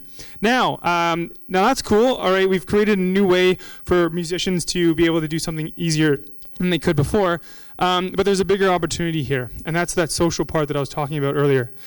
We want to make, and we're in the process of developing, a social media app where musicians from all around the world can, just as easy as you can take a photo and share it on Instagram, participate in a jam session with a layer of tracks. So you might imagine one person goes onto our platform, there's a drum track there, they lay down a cool little riff, and they share it out. And maybe this person is a famous musician, maybe this is your friend down the street, it doesn't really matter. Someone else hears that, plays a little bass line, shares it out, and then it gets to a certain point where you might just want to play along, and you might want to mute the guitar player because you're a guitar player. And at the end of 15 minutes, you're proud of what you came up with, so you hit one button and record that. Share it out. Everyone in the chain gets a notification, which is pretty exciting and addicting to see people contribute to your own work. If you've ever had someone contribute to work that you've done anonymously, it feels really good. So that's an amazing possibility. It needs hardware to work, otherwise I feel like something like this would already be in market. The fun part is eventually you'll need a very small percentage of the population to be feeding into this platform, and then you can just come and listen.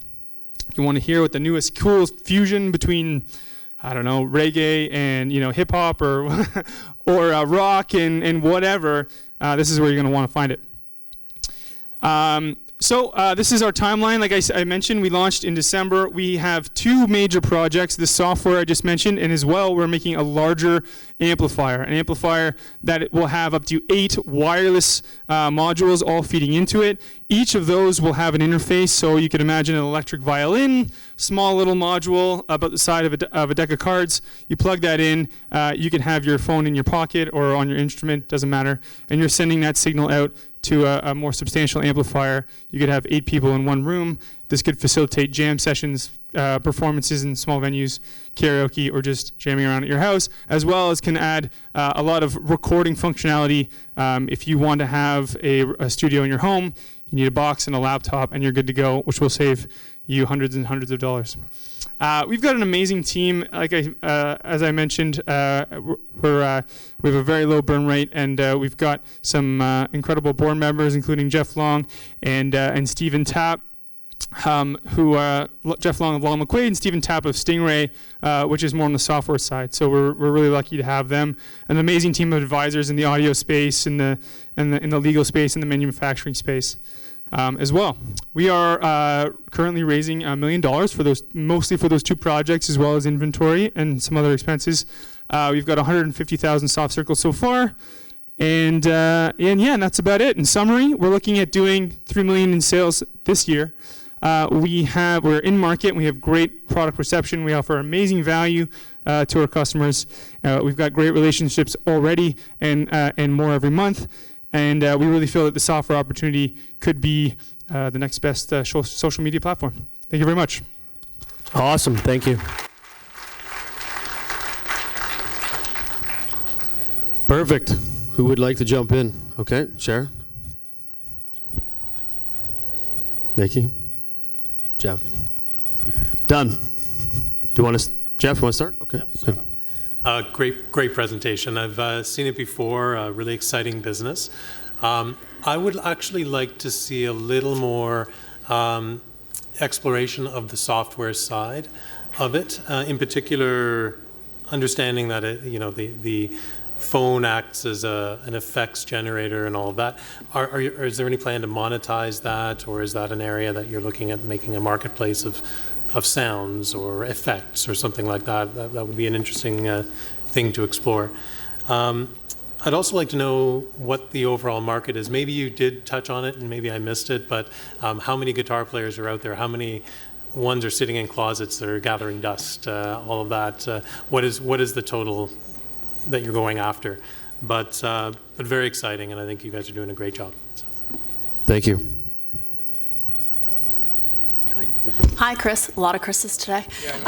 Thank you for that presentation. It's a really exciting product and opportunity, and I love the way you started it. I would say just like one small piece of advice, I know you have a lot to cover in this pitch because it's a very short amount of time, but your content was actually so interesting that I felt like I wanted to read the slides, and you were going so quickly, I felt like I couldn't get all the details I wanted to.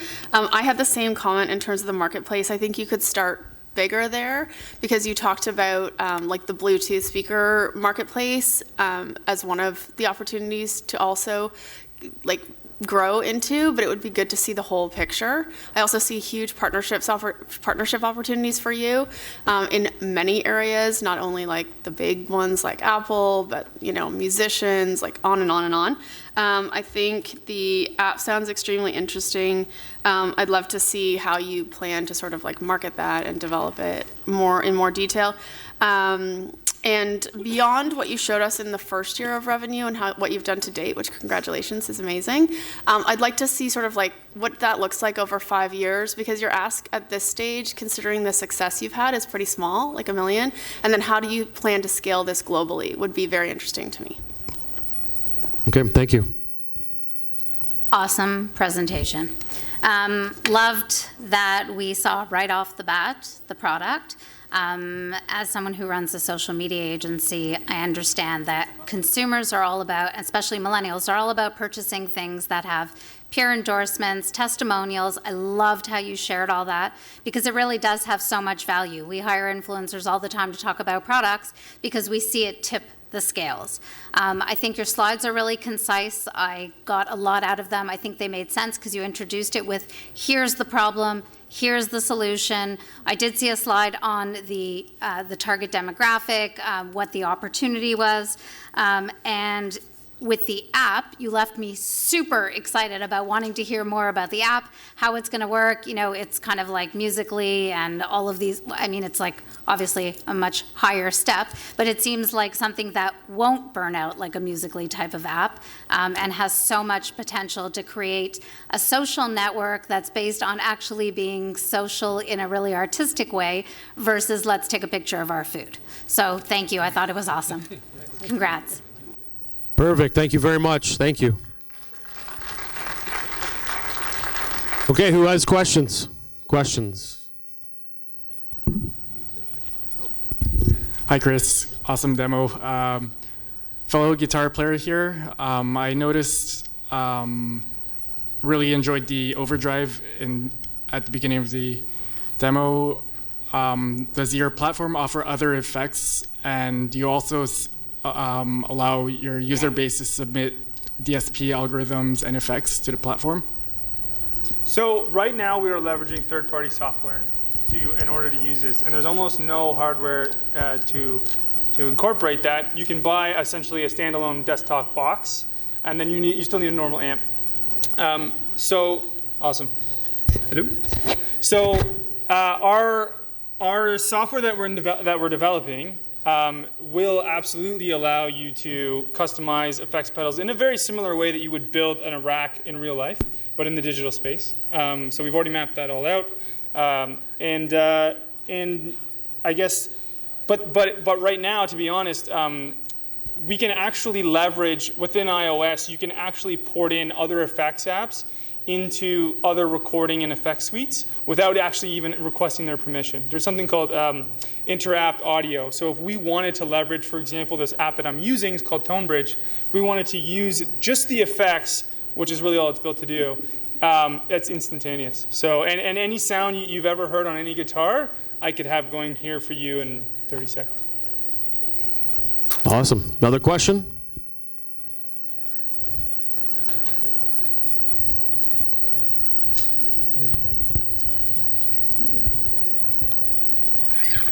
Yeah, Daryl Marsland from Merchant Bank of Canada again. Someone had mentioned the Bluetooth aspect to the future. How important is the speaker to your product? Like, are you considering eliminating it? Because everybody's got a Bluetooth speaker in their house nowadays, or 12 or 13 or so. I think I understand your question, and that's a good point. I think with this product in particular, having the actual source of sound kind of on you and a custom mechanism built in was really important. That being said, no one's put a digital interface inside of a wireless module before, which would technically allow you to use any existing sound hardware that you've already invested in. So we're absolutely looking into that, and our patent or our patent that we're applying for this second product would cover that use case as well. That being said, we want to optimize, right? It's all about an optimization problem, and we really want every single component in the chain to be optimized to have an amazing experience. And we think that we want to be a more premium version of those same speakers. Now, there's a price battle happening for size and weight and cost for those things because they all do the same thing. They either sound good and then they have a cost of maybe they have waterproofing, maybe not, whatever. If you're a musician, I might pay an extra $100 for a speaker that's got those extra premium drivers, or another $200 if it's larger. If it's going to sound that much better, and then now I have the best Bluetooth speaker that you can buy, period. So that's the thinking behind that, but I agree with your point that some people want to use existing hardware they've already used, and we can tie into that as well. It's a great question. There's a software out there, and I can't remember the name of it, but it'll actually patch all your speakers together, so you could actually run it off your phone and attach it to the other 4 speakers that are in your place, and then just jam hard in your unit. Yeah, there's latency. I mean, I'm excited to see how exactly 5G is going to roll out and how that happens. Anything wireless and it's not radio transmitter paired, there's latency issues with that, but that's definitely in the future. I think it's getting to the point where you can start to do just wireless directly from your mobile device without latency, but not there yet. Okay, perfect. Well, I appreciate it. Thank you very much, Chris. That was good.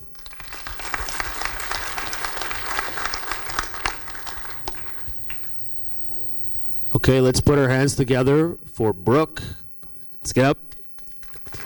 Brooke is from Chimp Treats. She's the founder, owner, operator, and she's a rock star, so I'm not going to steal the show by talking too much about her because she's got lots of things to say, and she's awesome. So let me throw this up for you.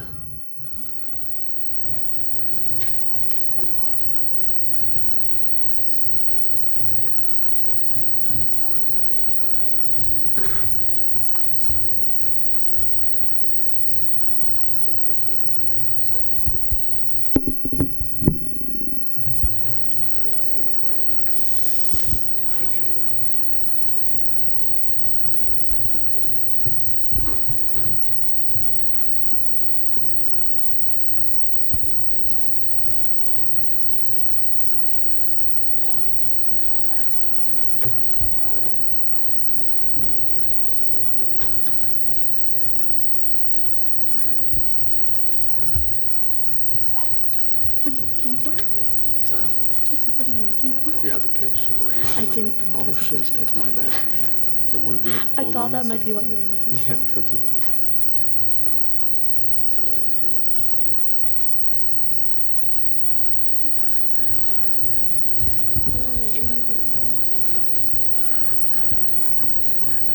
There it is.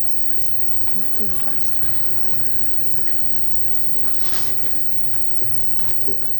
Sorry about that. I'm panicking for no reason. This microphone? Yeah, you can use that one.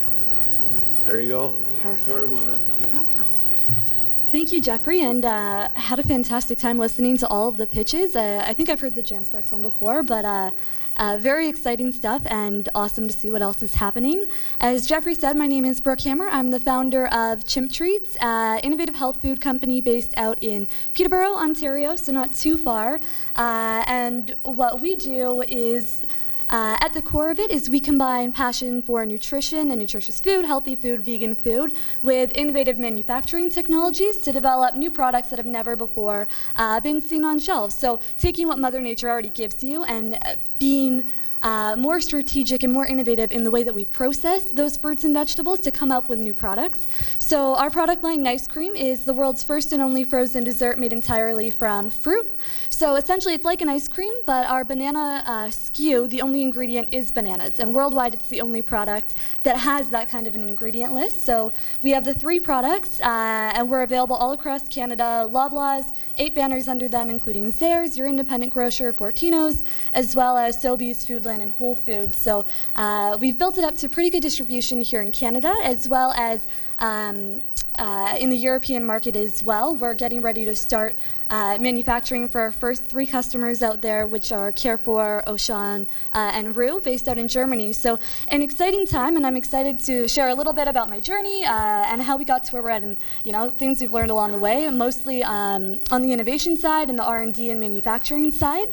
So I started Chimp Treats almost 3 years ago now. I was in university going to Trent out in Peterborough. I was a varsity athlete, vegan, competitive cheerleader, all about health and fitness and nutrition. And I actually found a recipe online for a product called Nice Cream, which people were making at home. It was all over Instagram. Basically, people were taking bananas, freezing them, and then letting them thaw a little bit and blending it. So it's kind of like a soft serve product. And I tried it and I loved it. Anybody who is a runner or ran across country or sprinted or anything will tell you that bananas are the best food that you could possibly eat. And if you can have basically a huge bowl of ice cream and that's your healthy way to get ready for a race, was a win-win. And I was really surprised actually that nowhere worldwide could you buy this product in grocery stores. And I saw the opportunity there. And I quickly learned why you couldn't buy it. It's really difficult to make more than 1 unit at a time. But that's where the idea came from. I did a pitch competition, got really good feedback from it, and decided it was something I wanted to pursue. That was my 3rd year of university, first person in my family to go to university, and I decided I was going to not finish and see what I could do with bananas instead. My family was very excited about that. They're much happier about it now. but I'm very glad that I did. So that was the start for it, and that process that I was talking about, of starting with, say, a fresh ripe banana and then freezing it and then letting it thaw and then trying to process it and then freezing it again, it was a really hard, icy product, right? Like you could make it and enjoy it right away, but you couldn't make it and enjoy it later, which also meant that we couldn't make it and freeze it and then try to sell that. But that's where it started, as the process. And I'll go back and I'm going to end on, our manufacturing and innovation journey. But we spent a full year trial and error, learning more about manufacturing and machinery, how we can manipulate that to do what we need it to do to get to, a saleable product. So that was a full year. We were selling a little bit in that time to make some money in local stores. And after a year of R&D, we launched June 2017 with Whole Foods Market as our first customer, which is, it's only 6 stores in Ontario, but it is a really big stamp of approval in our industry, in the natural food space at least. So what we did from there, to get that account, we really leveraged, I have, some experience as an athlete, as a vegan. I am, embodying a big part of our target market. And we had sold a little bit in little health food stores. We had some feedback, and it's a really great fit for Whole Foods. So we found a good symmetry that way. And then I used the Whole Foods name, and I leveraged that at trade shows to get more independent stores and, eventually a regional chain with Metro. And that's something I've done the entire time, is whatever you have, whatever skill, maybe you did something for a year, maybe you're passionate about something, leveraging that to get somewhere, and then you just keep doing that. And that's, what I've done the whole time. And now that we got Loblaws, that helped us get Sobeys and Foodland in Ontario. It also helped open doors in Europe, and we're going to keep kind of growing in that way, because it really started with nothing. I didn't go to school for food science or manufacturing or really anything. I didn't even finish the business school, so I didn't have that to really fall back on. But I learned so much along the way, and I think that what you actually do speaks a lot more to your potential and to your success. So leveraging what I have has been a really big part of how I've gotten even to here. There's a lot more, a much longer way to go, but that's been value that I've relied on. And then on the manufacturing side, I've really come to learn that innovation, is happening by small iterations over and over again. So in that 1 year time, like I said, I taught myself a lot about manufacturing and engineering, and I didn't realize until then, when people say knowledge is power, what that really means realistically. Like, I went out, I learned, here are all of the pieces of machinery that go into making ice cream, making frozen desserts, gelato, sorbet. Here's what it all is. Here's what it does. Here's what all the pieces of it are meant to accomplish. And here's what I need to do. So how can I manipulate those pieces of equipment, alter them, create similar pieces of equipment to essentially do what I want it to do? And the more that we learned, we had to go outside of just the frozen dessert space. We went into baby food processing, ended up using some of that equipment. We went to like ketchup processing, like a thick tomato puree is quite similar to a thick banana puree. So it's really incredible if all that information is out there for you to access and to learn. And even if you go outside of your industry, there's a lot of value that you could extract from that, because I think, it was said before too that simple is sometimes the best way to go. Like our ingredient list, really simple. What we've been able to do with it is, I think incredible. It has really good traction for us. But it was really, here's what I know, here's what is out there for me to know, which is really vast. And it was just taking it that last step, and here's what I want to do, and kind of bridging that, which was almost a year of trial and error, and most of it didn't work. It was, conceptualizing a lot. You think, it all works out on paper. And then doesn't work out in person. A really great example is one of our SKUs. Our banana SKU, we can hit, say, 240 grams. The mango one is just so heavy. It's like 400 grams. So you think as you decrease mango, increase banana, it will kind of go down in weight, approach that 240. It's not. It did nothing. It just stayed the exact same. And we eventually solved that problem. But that's really where it came from, was just teaching yourself what's already out there to know, and doing that trial and error, and just selling our product along the way, making some money, building our brand, because as you know, of course, in the traditional retail space, it takes a long time for things to come about. Like our Loblaws deal, we probably had for 6 months or 8 months before we shipped, and then even when we shipped, it was 4 months until it was actually on all of the shelves. So you need to make money in that time, and we've kept iterating the process, and we still keep doing that and improving it along the way. And then the last, I was saying how we're in Europe. We have our first 3 customers in Europe, and we decided to go to Europe before we went to the American market because, you know, there's the free trade agreement, which is a small part of it. There is the actual consumer base, which is a really good fit for us in terms of, you know, an interest and how integrated health and nutritious eating is, where we might have a couple natural aisles in a grocery store. In a lot of countries in Europe, it's just the whole store. It's like integrated throughout. It's not a special thing. And the more that I learn, in Germany, they launch more food brands, vegan food brands, than anywhere else in the world. So I quickly learned just because we're in Canada doesn't necessarily mean that that's the only market for you or even the best product market fit for you. Same with the States, just because it's the next closest market doesn't mean that it's the best market or that really the best next step that you could possibly take. And the more we learn, that we're actually manufacturing in Canada and shipping to Europe, and it costs less per unit because we're going by a full container than it does for what I'm sending to British Columbia right now. And I always thought that if we were going to sell globally, we'd have to manufacture in Europe. We'd want to set up plants in different locations, and we can actually accomplish so much just here in Canada if you're strategic about it and you find the right partners.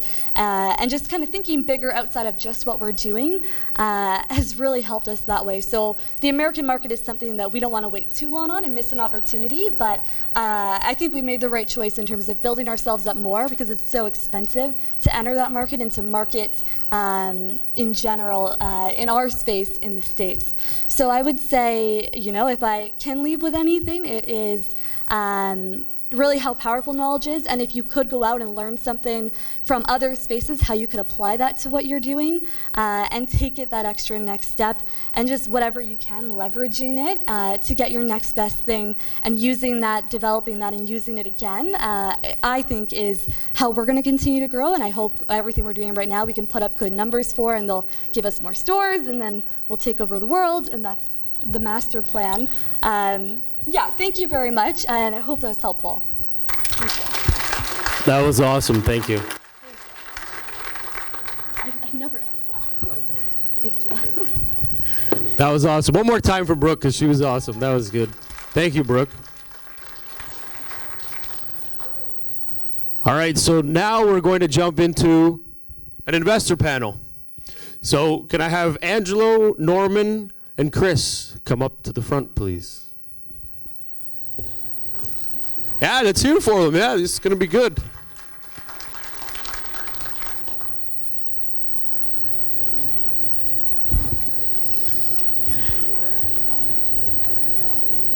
Where's the other mic?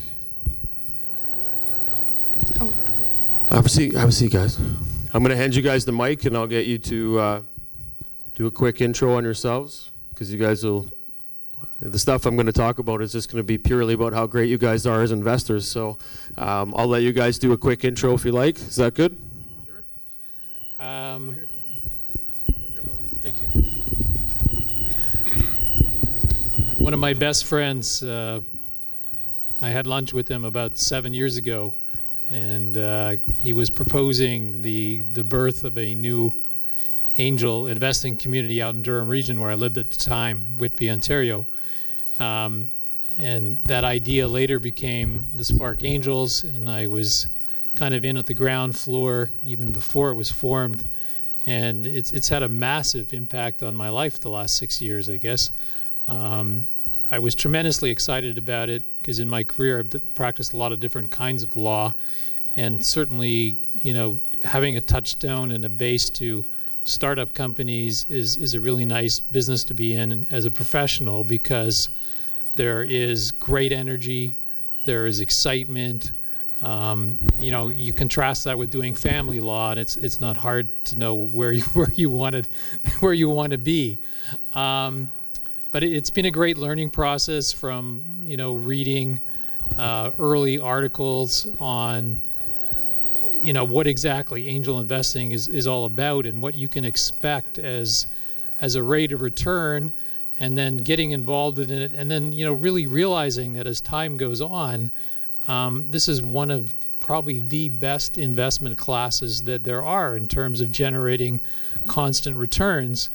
And that if you diversify properly, you know, there's a lot of studies out there indicating that you should be generating a return in excess of 20% a year. Yet the public perception is that this is probably one of the very riskiest things you could do. I mean, those perceptions are wrong in so many areas of the investing community. I mean, the general public has the same perception about options. They're too risky. You don't want to get involved with them. When the reality is, you can control risk with those better than you can with stocks. So, it's an exciting space. It's an exciting world. It takes up a lot of time, honestly. When you get a new company to perform your due diligence, and what you end up, I think, as an angel investor is you rely on your partners. And certainly you guys are, everyone within our community has their own areas of expertise, and you rely on those people in your community to sort of help you with the due diligence process, because you can't go from 0 to 60 on every company. There's just not enough hours in the day to understand what's going on. But it's fun, it's exciting, it's a way to give back to your community. And I think most of us, I would say, are not just investors.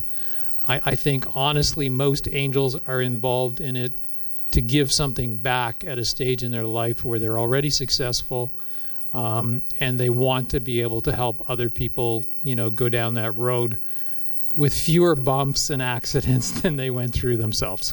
Okay? Oh, well said, well said. Angelo. Yeah, all right, let's hear it. Yeah, that was well said, well said. Well, I'll take a different spin. It all began on a rainy night in October 29th. I was born. And it went downhill after. No, I have been in the investment space for quite a while, wearing different hats. I did a few startups, exited one, and decided from the exit, it's time I should give back to the community. So exactly as Chris was talking about.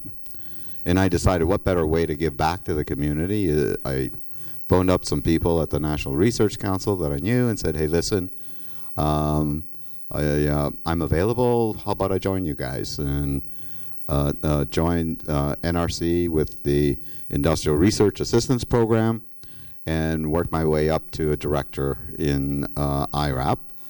And it's very similar to being an investor, because the thing that attracted me to it was first and foremost, how do I help companies at various stages to grow? And on the other front, how do you make that happen? And you provide strategic funding. So I did that for quite a while, 18 years. As I moved up the chain within IRAP, I got further and further away from the touch points with the companies and decided, I think it's time that I actually retire. And I know it's shocking, right? I look 23 or something like that. And get back to what really drives me, which is connecting with companies. So I decided, well, what can I do?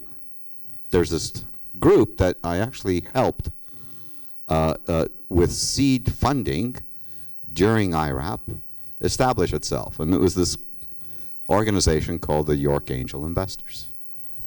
So the first thing I did is became a member of the York Angels. I had been associated with it. And it's been a ride that I've never looked back. And actually was Angel of the Year 2016-17. Came on board and am a board member of the York Angels, and also extended my reach into other angel networks, Spark Angels, Maple Leaf Angels, and but the thing that drives me as an investor is again on those two streams where everything was at IRAP. It's how do I help companies by providing advice, and where can I provide some strategic funding that will help them grow. I'm not the first to say I know all of the right aspects and formulas that would make success, but I'm actually pretty good at knowing, having reviewed, I'd say at least 1,000 projects, managing a $10 million fund per year, I can probably tell you the key things that make things go bad.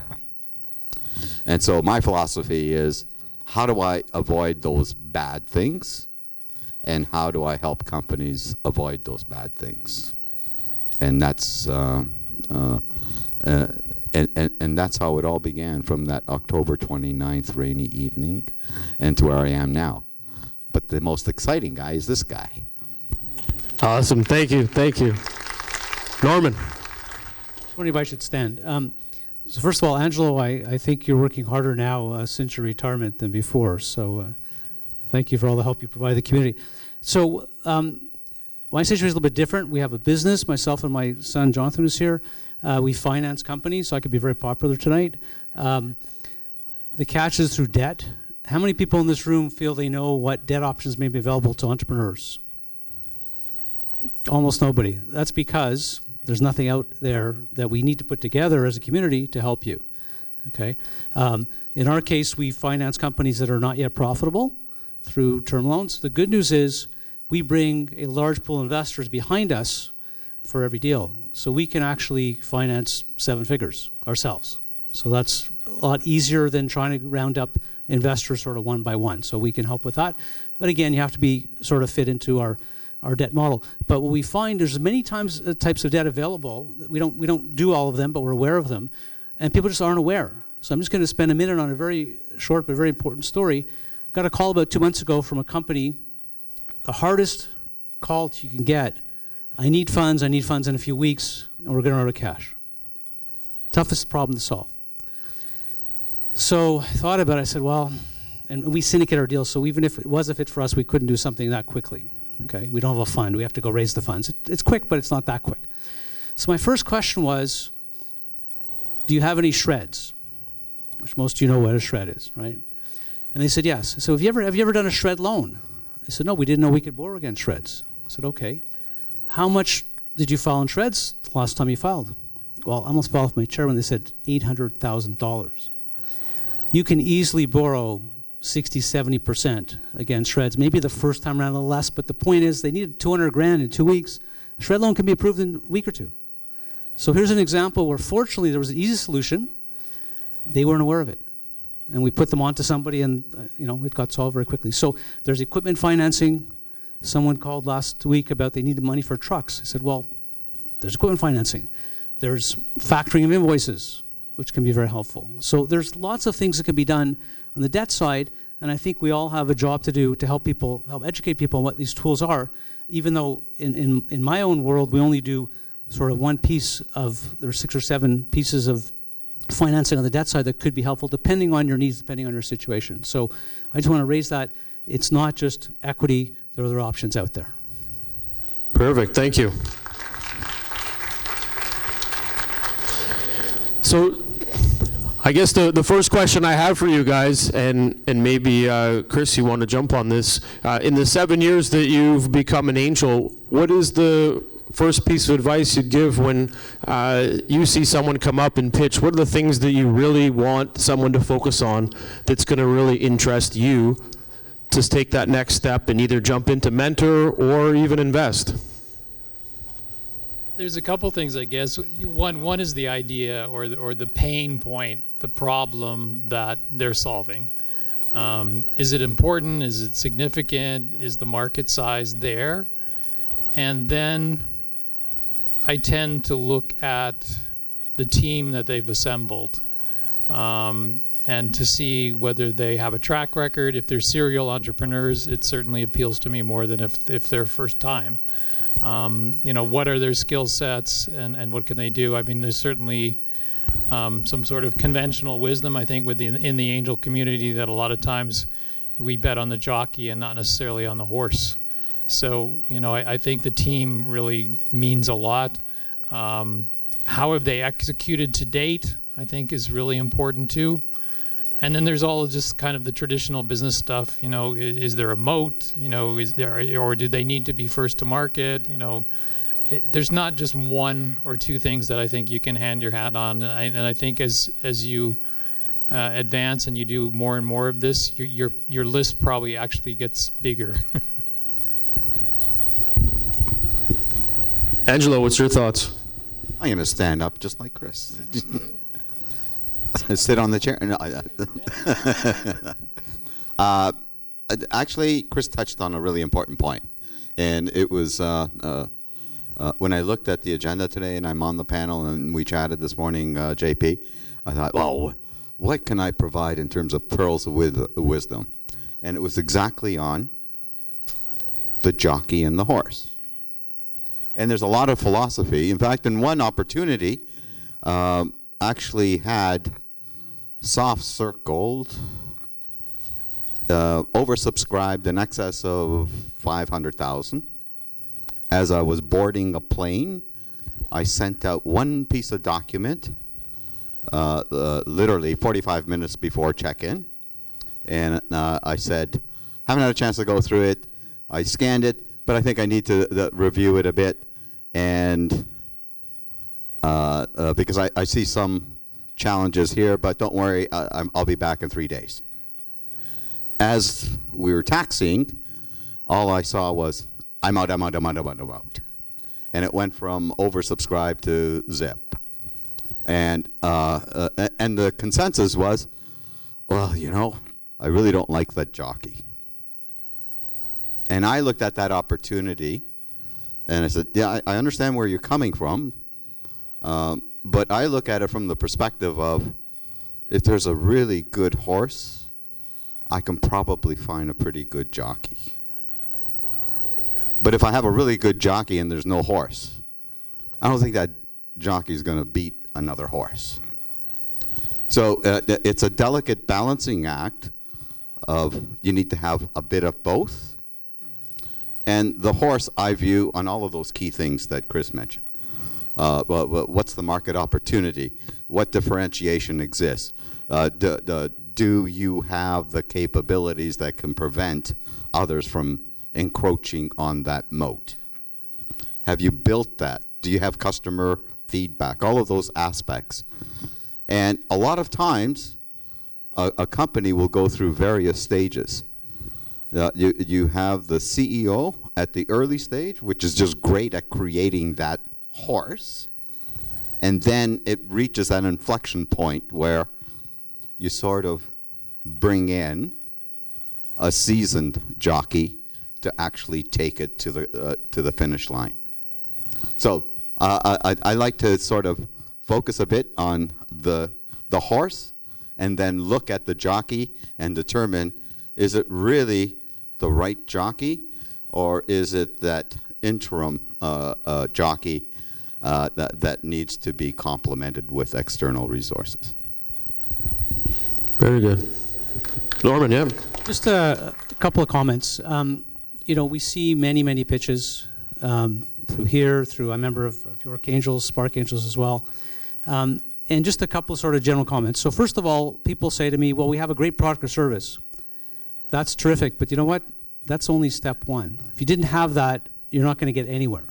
So it's great you have that, but so does everybody else that's pitching, so you have to have that. Then we look at, of course, at the management team, and look, no single entrepreneur or pair of entrepreneurs is going to know everything they need to know the first day. That's fine. We need to have comfort that these people are on top of things, that they're coachable, they're going to listen, they're going to learn, because that's part of the process. So that's fine, but not everybody is as willing to listen as others. So that's something that the investors look for. But I also want to comment on what I see as the most common failing in pitches in general, not everyone, but the most common weakness that I see is not enough focus on marketing and sales. We get people who have great products they develop, maybe an engineer, technically it's brilliant. How are you going to sell it? How are you going to market it? Because too many great products do not succeed, because that's where they fall down. And if you haven't thought that through, and you get from an angels or any kind of investor group, you can ask those questions. If you can't answer them and give them comfort, you're not going to get very far. So I just highlight that because it's the most common area of weakness that we see in pitches in general. Perfect, thank you. So to kind of summarize, you're looking at a strong jockey, or a jockey that's someone that's workable, someone that you can bring in people to help them out and help them move forward, so they have to be pretty open-minded. You're looking for a strategy. How are they actually going to grow this business and make it work? And I think you're bang on that there's a lot of slowdown or misinterpretation on how I'm going to go to market. So it's all the business fundamental side. And really, you're pitching for money, so you really do have to organize your business. So in the last couple of years, Angelo, you were discussing kind of some of the things that you look for in a startup. What is your thought process on how you invest, how much you invest, and how do you pull the trigger on all of these companies that are out there? Because there's so many knocking on the door. So how do you balance through that and say, you know what, these are the ones that I think now are going to be successful, or I can help be successful? And then how do you determine how much value or money you want to put into them? Well, first I start with exactly on the areas that Norman described, right? I look at what's the opportunity here in terms of, if they're successful, what potential is there in the marketplace? How defensible is their opportunity in that marketplace? Do they have the capability to capture as much of that marketplace with the skills that they have? Do they have a strategy to make it forward? So when I look at opportunities and going through the due diligence, and I do a fair bit of due diligence, I always look at it from the perspective of, from a classical perspective. Give me your 5-year projections on how you're going to scale and grow, so I can see the return of my investment, because hopefully I want to see a return in 3 to 5 years, right? I always get the feedback, well, it's very difficult to come up with those numbers. I go, actually, I don't care about the numbers. They're all fictitious at this particular stage. What I really want to know is, tell me all of the assumptions you made to come up with the numbers. If you can justify those assumptions, it gives me confidence that you understand the marketplace, you know how you're going to capture it, and you know how to manage the money. All of those things are important from my decision process. Do they have the right skills, not only on the tech side, because usually they're technology-based companies, but do they have the skills on the business and on the financial side? Ultimately, I'm being asked to dig in my pocket, and my wife strategically put mouse traps in there. And I need to avoid those mouse traps breaking my knuckles. And knock on wood, in the short period, I've been actually fortunate of having, so I've been doing this, Jess, how long? It's what, since? Yeah, 3.5 years. And I've got one exit that went IPO, and another one that was acquired through a fund. So I've got 2 hits in a short period of time. Hopefully they come on. But those are the areas that I look at. Do they have the business skills? Is there a business there? And do they have the team to execute on it? No, very good. They also say that when you're looking for an investor, an early stage investor, which is what we're all here about, they say, look for somebody that is in your area of specialty, or area that understands your product and where it's going to go. Chris, do you find that you get a lot of people coming to you because being a lawyer, everybody wants to pitch you about being a lawyer? Or are you finding that because of a lawyer, you have so many different cases around product, services, that you're actually pretty diversified? So you find that you're getting a lot of attention through a lot of different products. And how do you get people that are looking to get you to invest, how do they get in hold of you, and what do they got to look for? Well, there are a lot of different questions there, but I think that there is kind of a recipe for success, in a startup, and I think that the area that the startup is in, whether it's a SaaS model or artificial intelligence or whatever the new sexy tech area is at the moment. The recipe for success remains the same. The recipe for growth remains the same. So I find I get approached really not in a specific, kind of sector. It's kind of tech generally. And the angel field, I think it's important for people to realize that it's not just technology either. There's an industrial component, there's foodstuffs, there's all kinds of things, in the sector now. And I find that, I'm having to learn about areas of our economy that I knew nothing about a few years ago. And from an angel perspective side, that's exciting and it's really interesting. So, I'm a Spark Angel, so anybody who wants to get in touch with me, that's probably the best place. TorontoTechLawyer.com for those who are looking for legal services. No, that's perfect. And I think you touched on something there where you become diversified because of being an investor. So your education, you're always learning something. And Brooke said that too, right? She had to spend a lot of time learning different areas. You might not be the most proficient and be the expert, but you certainly have a lot of knowledge. So I think that changes the way entrepreneurs think about angel investors. I don't need to go find you because you're a lawyer. I need to just find an angel that has a lot of traction, that's in the market, that can help me kind of work my way through the field, because there's not a lot of angels compared to the amount of companies that are out there. So there's a relationship you need to build. My question, I guess, for you, Norman, is because you come on a different side with investing, using debt as the vehicle, are you finding that now it's becoming a tougher space for angels because there's so many different vehicles for funding coming out, like crowdfunding, now there's social funding, everybody wants to get a piece of this pie, and now there's a lot of people coming in. So do you find that deals aren't coming as quickly, or there's just more deals because people still haven't sorted out where the money's coming from?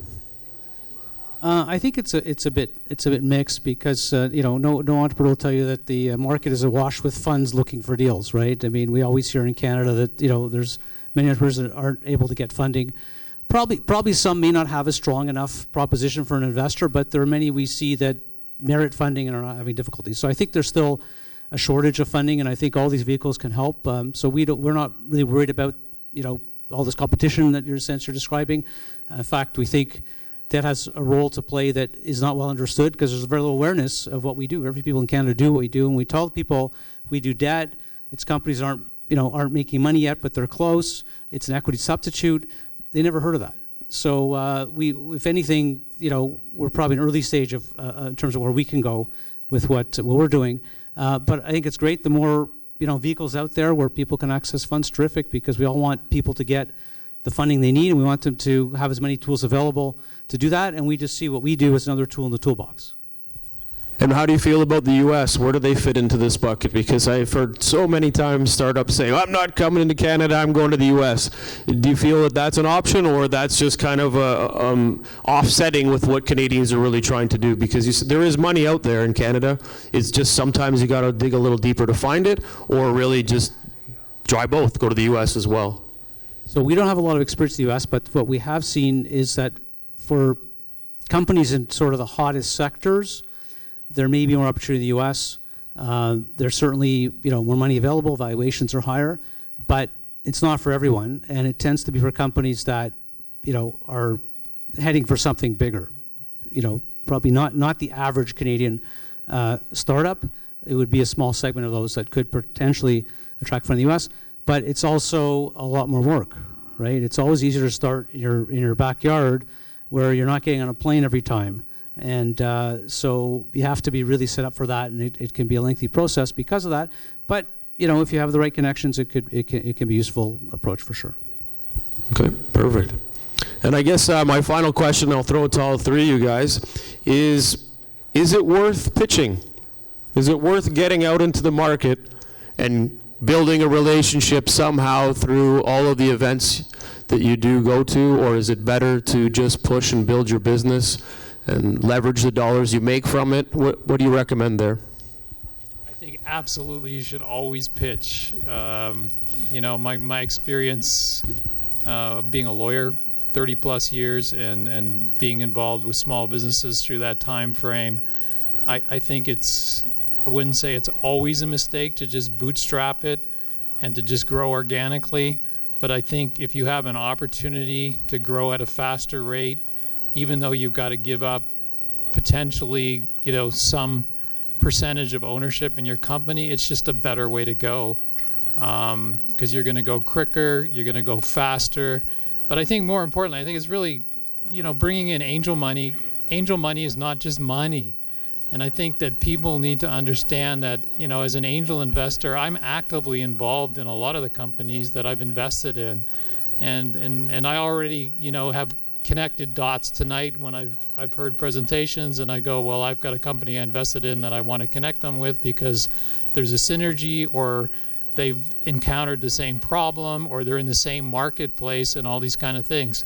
So, you know, you get 10 or 15 angels in your company, you know, there's going to be all kinds of synergies coming from that, all kinds of introductions, all kinds of help and assistance. You know, it's very friendly money. It really is. Oh, friendly is good. Friendly is good. Friendly is good. Pitching is great. But I do see, and I know JP and I use the same line quite a bit, that sometimes entrepreneurs at that early stage spend so much time chasing money, doing pitches, rather than chasing customers. Because if you actually chase a customer, get a customer, it makes the whole pitching journey much, much easier. And you actually have a position of strength. So it's a real delicate balance. But definitely when you're pitching, you have to start pitching at OPN. If not, then the chances are not that great, because you get great advisors and feedback. And be strategic with the particular groups that you're going to. And I can give one example. An entrepreneur who I met at Curbside and wanted to meet with me. She specifically went there just to meet with me because she wanted to get some advice. She didn't want to go through the whole process. And sat down with her over several months, helped, and she was the most amazing pitch professional I've ever seen. She would win all of these competitions. Highly successful, secured $500,000 from Arlene from the Dragon's Den, and developed a two-sided marketplace for pets. Everything's great. At one point, she kept giving me an update. Oh, I'm at this event, and I'm at that event. And I said, you know, Emma, you might want to think, I'm tired. Unless there's money involved in this competition, I'm not pitching. And it made sense. And sure enough, she was very strategic. And when she didn't win, boy, was she ticked, right? Which was the sign of a true entrepreneur. So I think you have to pitch. And she only got that good because she prepped, practiced, got feedback from the entire ecosystem, and most importantly, got feedback from the marketplace and can demonstrate it in her presentation. And those are the elements that really make a great pitch. It's not just having a story, it's backing up the story with some evidence and quantifiable metrics. Very good, very good.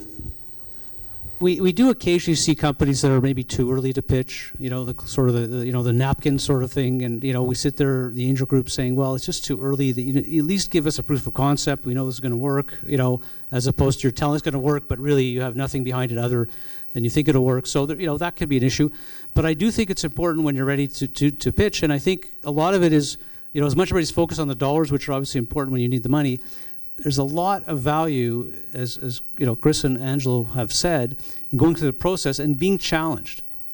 You will come out at the other side, you know, a better entrepreneur, knowing more about what you have to focus on, what the priority should be, and very few people will end up on the other side of that process exactly where they started in terms of their whole focus and you know, where they want to take the business and what the priorities are, et cetera, because they'll have heard from many people who have done this before. And some may even be experts in their field or related field. And that's really invaluable. And that's the part of pitching that isn't really talked about so much because everybody's focused on did I raise the money? But you can end up in a much better place as an entrepreneur. Your business can be in a much better place because you've been through that process. No, that's a very valid point. It helps you focus your business, get the feedback, recycle, come up with a better plan. Because in your mind, you start to think outside the box. When you're too close, sometimes you don't see everything, and it's good to get out there and pitch and learn.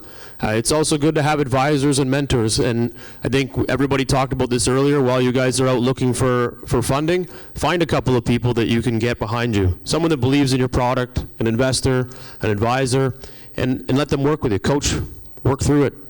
Do a pitch in front of them. It's not the same pitching in front of a mirror, but in front of your advisors, they'll certainly give you some feedback that's going to help you better understand the business fundamental side, and that's really what's going to help you, as the guys talked about, with your marketing and sales, helping you with the strategy. So those are all valid and amazing feedback, and gentlemen, thank you very much for your time tonight. So let's give them a round of applause. There was very well done. So if you guys are interested to talk with these guys, they will be upstairs in a few minutes enjoying pizza and drinks. So I appreciate it. Thank you very much, guys. Thank you. Pleasure. Still live. Thank you. Thank you. All right, so our last little segment here before we jump up for pizza. How many of you guys, entrepreneurs, startups? How many would like 30 seconds to come up and do a pitch? Because that was about 70% of you. So I think there's a few of you that would probably be interested to say, yeah, come on up. I got 30 seconds. Let's see what you got. Yeah, come on around. Let's help them out. It's tough enough coming up here as a company pitching, but it's even different when you got to do it yourself. So, all right, let's start right here. Line up right here. Yeah. All right, here's the drill. You got 30 seconds. How are you? 30 seconds, and we'll just keep going through everybody. Ready? So, all right, that's it. Okay, done. Hi, my name is Catherine, and I'm the founder and CEO of FitIn. FitIn.io is a fitness platform to help you find your next class, personal trainer, or fitness event and activity in minutes, not hours. Free sign up. Do it tonight. Thank you. Man, that was so fast. Done. Thank you. Thank you. How did your last software release go? Were you up all night? Did you get through with a couple hiccups? I'm Jeremy Lundy from TechRect. We can help your software releases go better and release better software. Thanks. Amazing. Thank you. Hey. Good evening, everyone. My name is Philip. I'm a film director, and I'm preparing a film called Severance Day, which is a hard-hitting office drama. And we have amazing crew already attached, Emmy Award-winning crew already attached, and we offer beyond ROI. We have very nice lifestyle perks if that's the thing that interests you. And you can come up to see us at the showcase or visit severanceday.com. Thank you. Amazing. Thank you. You guys aren't letting me use my line. This is not good. Thank you, Jeffrey. You're aware that I'm doing green energy and the wonderful features of graphene. We now have invented a graphene nanopearl that can be used in a handheld X-ray, a totally different kind of X-ray, to completely do all these X-rays at 1/10 the cost with no radiation, and we've cured breast cancer with no radiation. Thank you. Amazing. Thank you. Good evening, guys. My name is Viller, here from Single Key. We do two things, and we do them really well. We help landlords guarantee their rental income, and two, we help property managers and real estate agents save up to 5 hours every time they onboard, find, and rent a unit for a tenant. Please come see us upstairs, and we'll show you how. We've got some great technology and a great team behind it. Thank you. Awesome. Thank you. I'm going to have to make this a 10-second pitch just so I can say what's your name. Hello, everyone. My name is Peter Wolfel, and I'm the founder of MeetMeHere.com. I invite each and every one of you to join MeetMeHere.com, where you can set up a free profile for your business. We're designed to help people and businesses to very quickly know each other, communicate, and build relationships worldwide and locally. MeetMeHere.com. Perfect. Thank you. So, Canada has a $49 billion food waste issue, yet 4 million people in this country go hungry every night. My name is Tony Colley, and I'm the founder of a mobile platform called Be1 to Give, which allows food retailers to donate their surplus food at the end of the day to shelters and drop-in centers.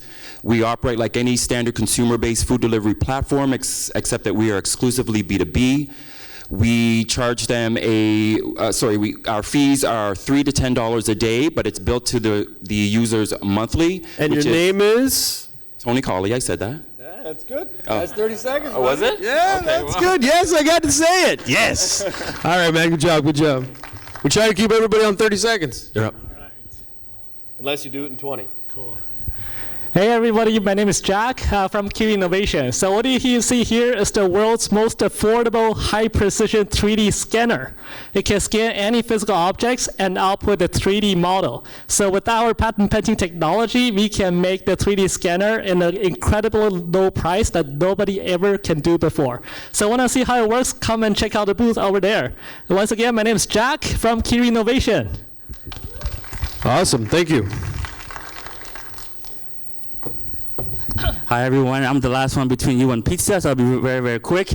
Oh no, there's one more. Okay, my name is Nabil, and I'm the founder of a company called Tastelink. We do a lot of events. We're doing an event next month at Nathan Phillips Square. It's about emerging cuisines in Toronto. In Toronto, there's about 20% cuisine available in the marketplace, about 80 that is missing or underserved, and we're building a platform to bring it to market.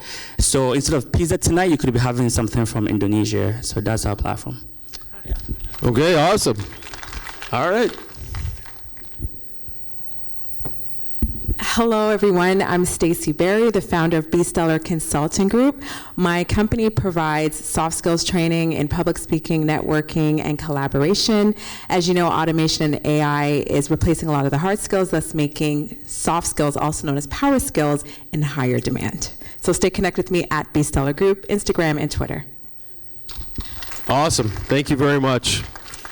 All right, next time we're going to do 20-second pitches just so that I can jump in there. Everybody did a great job. That was nice and quick. Okay, well, this comes to the end of the event. I thank you guys. I think everybody's probably hungry and ready for pizza and to grab a drink. So please enjoy yourself. Thank you very much for coming tonight, and go meet some people. Thank you.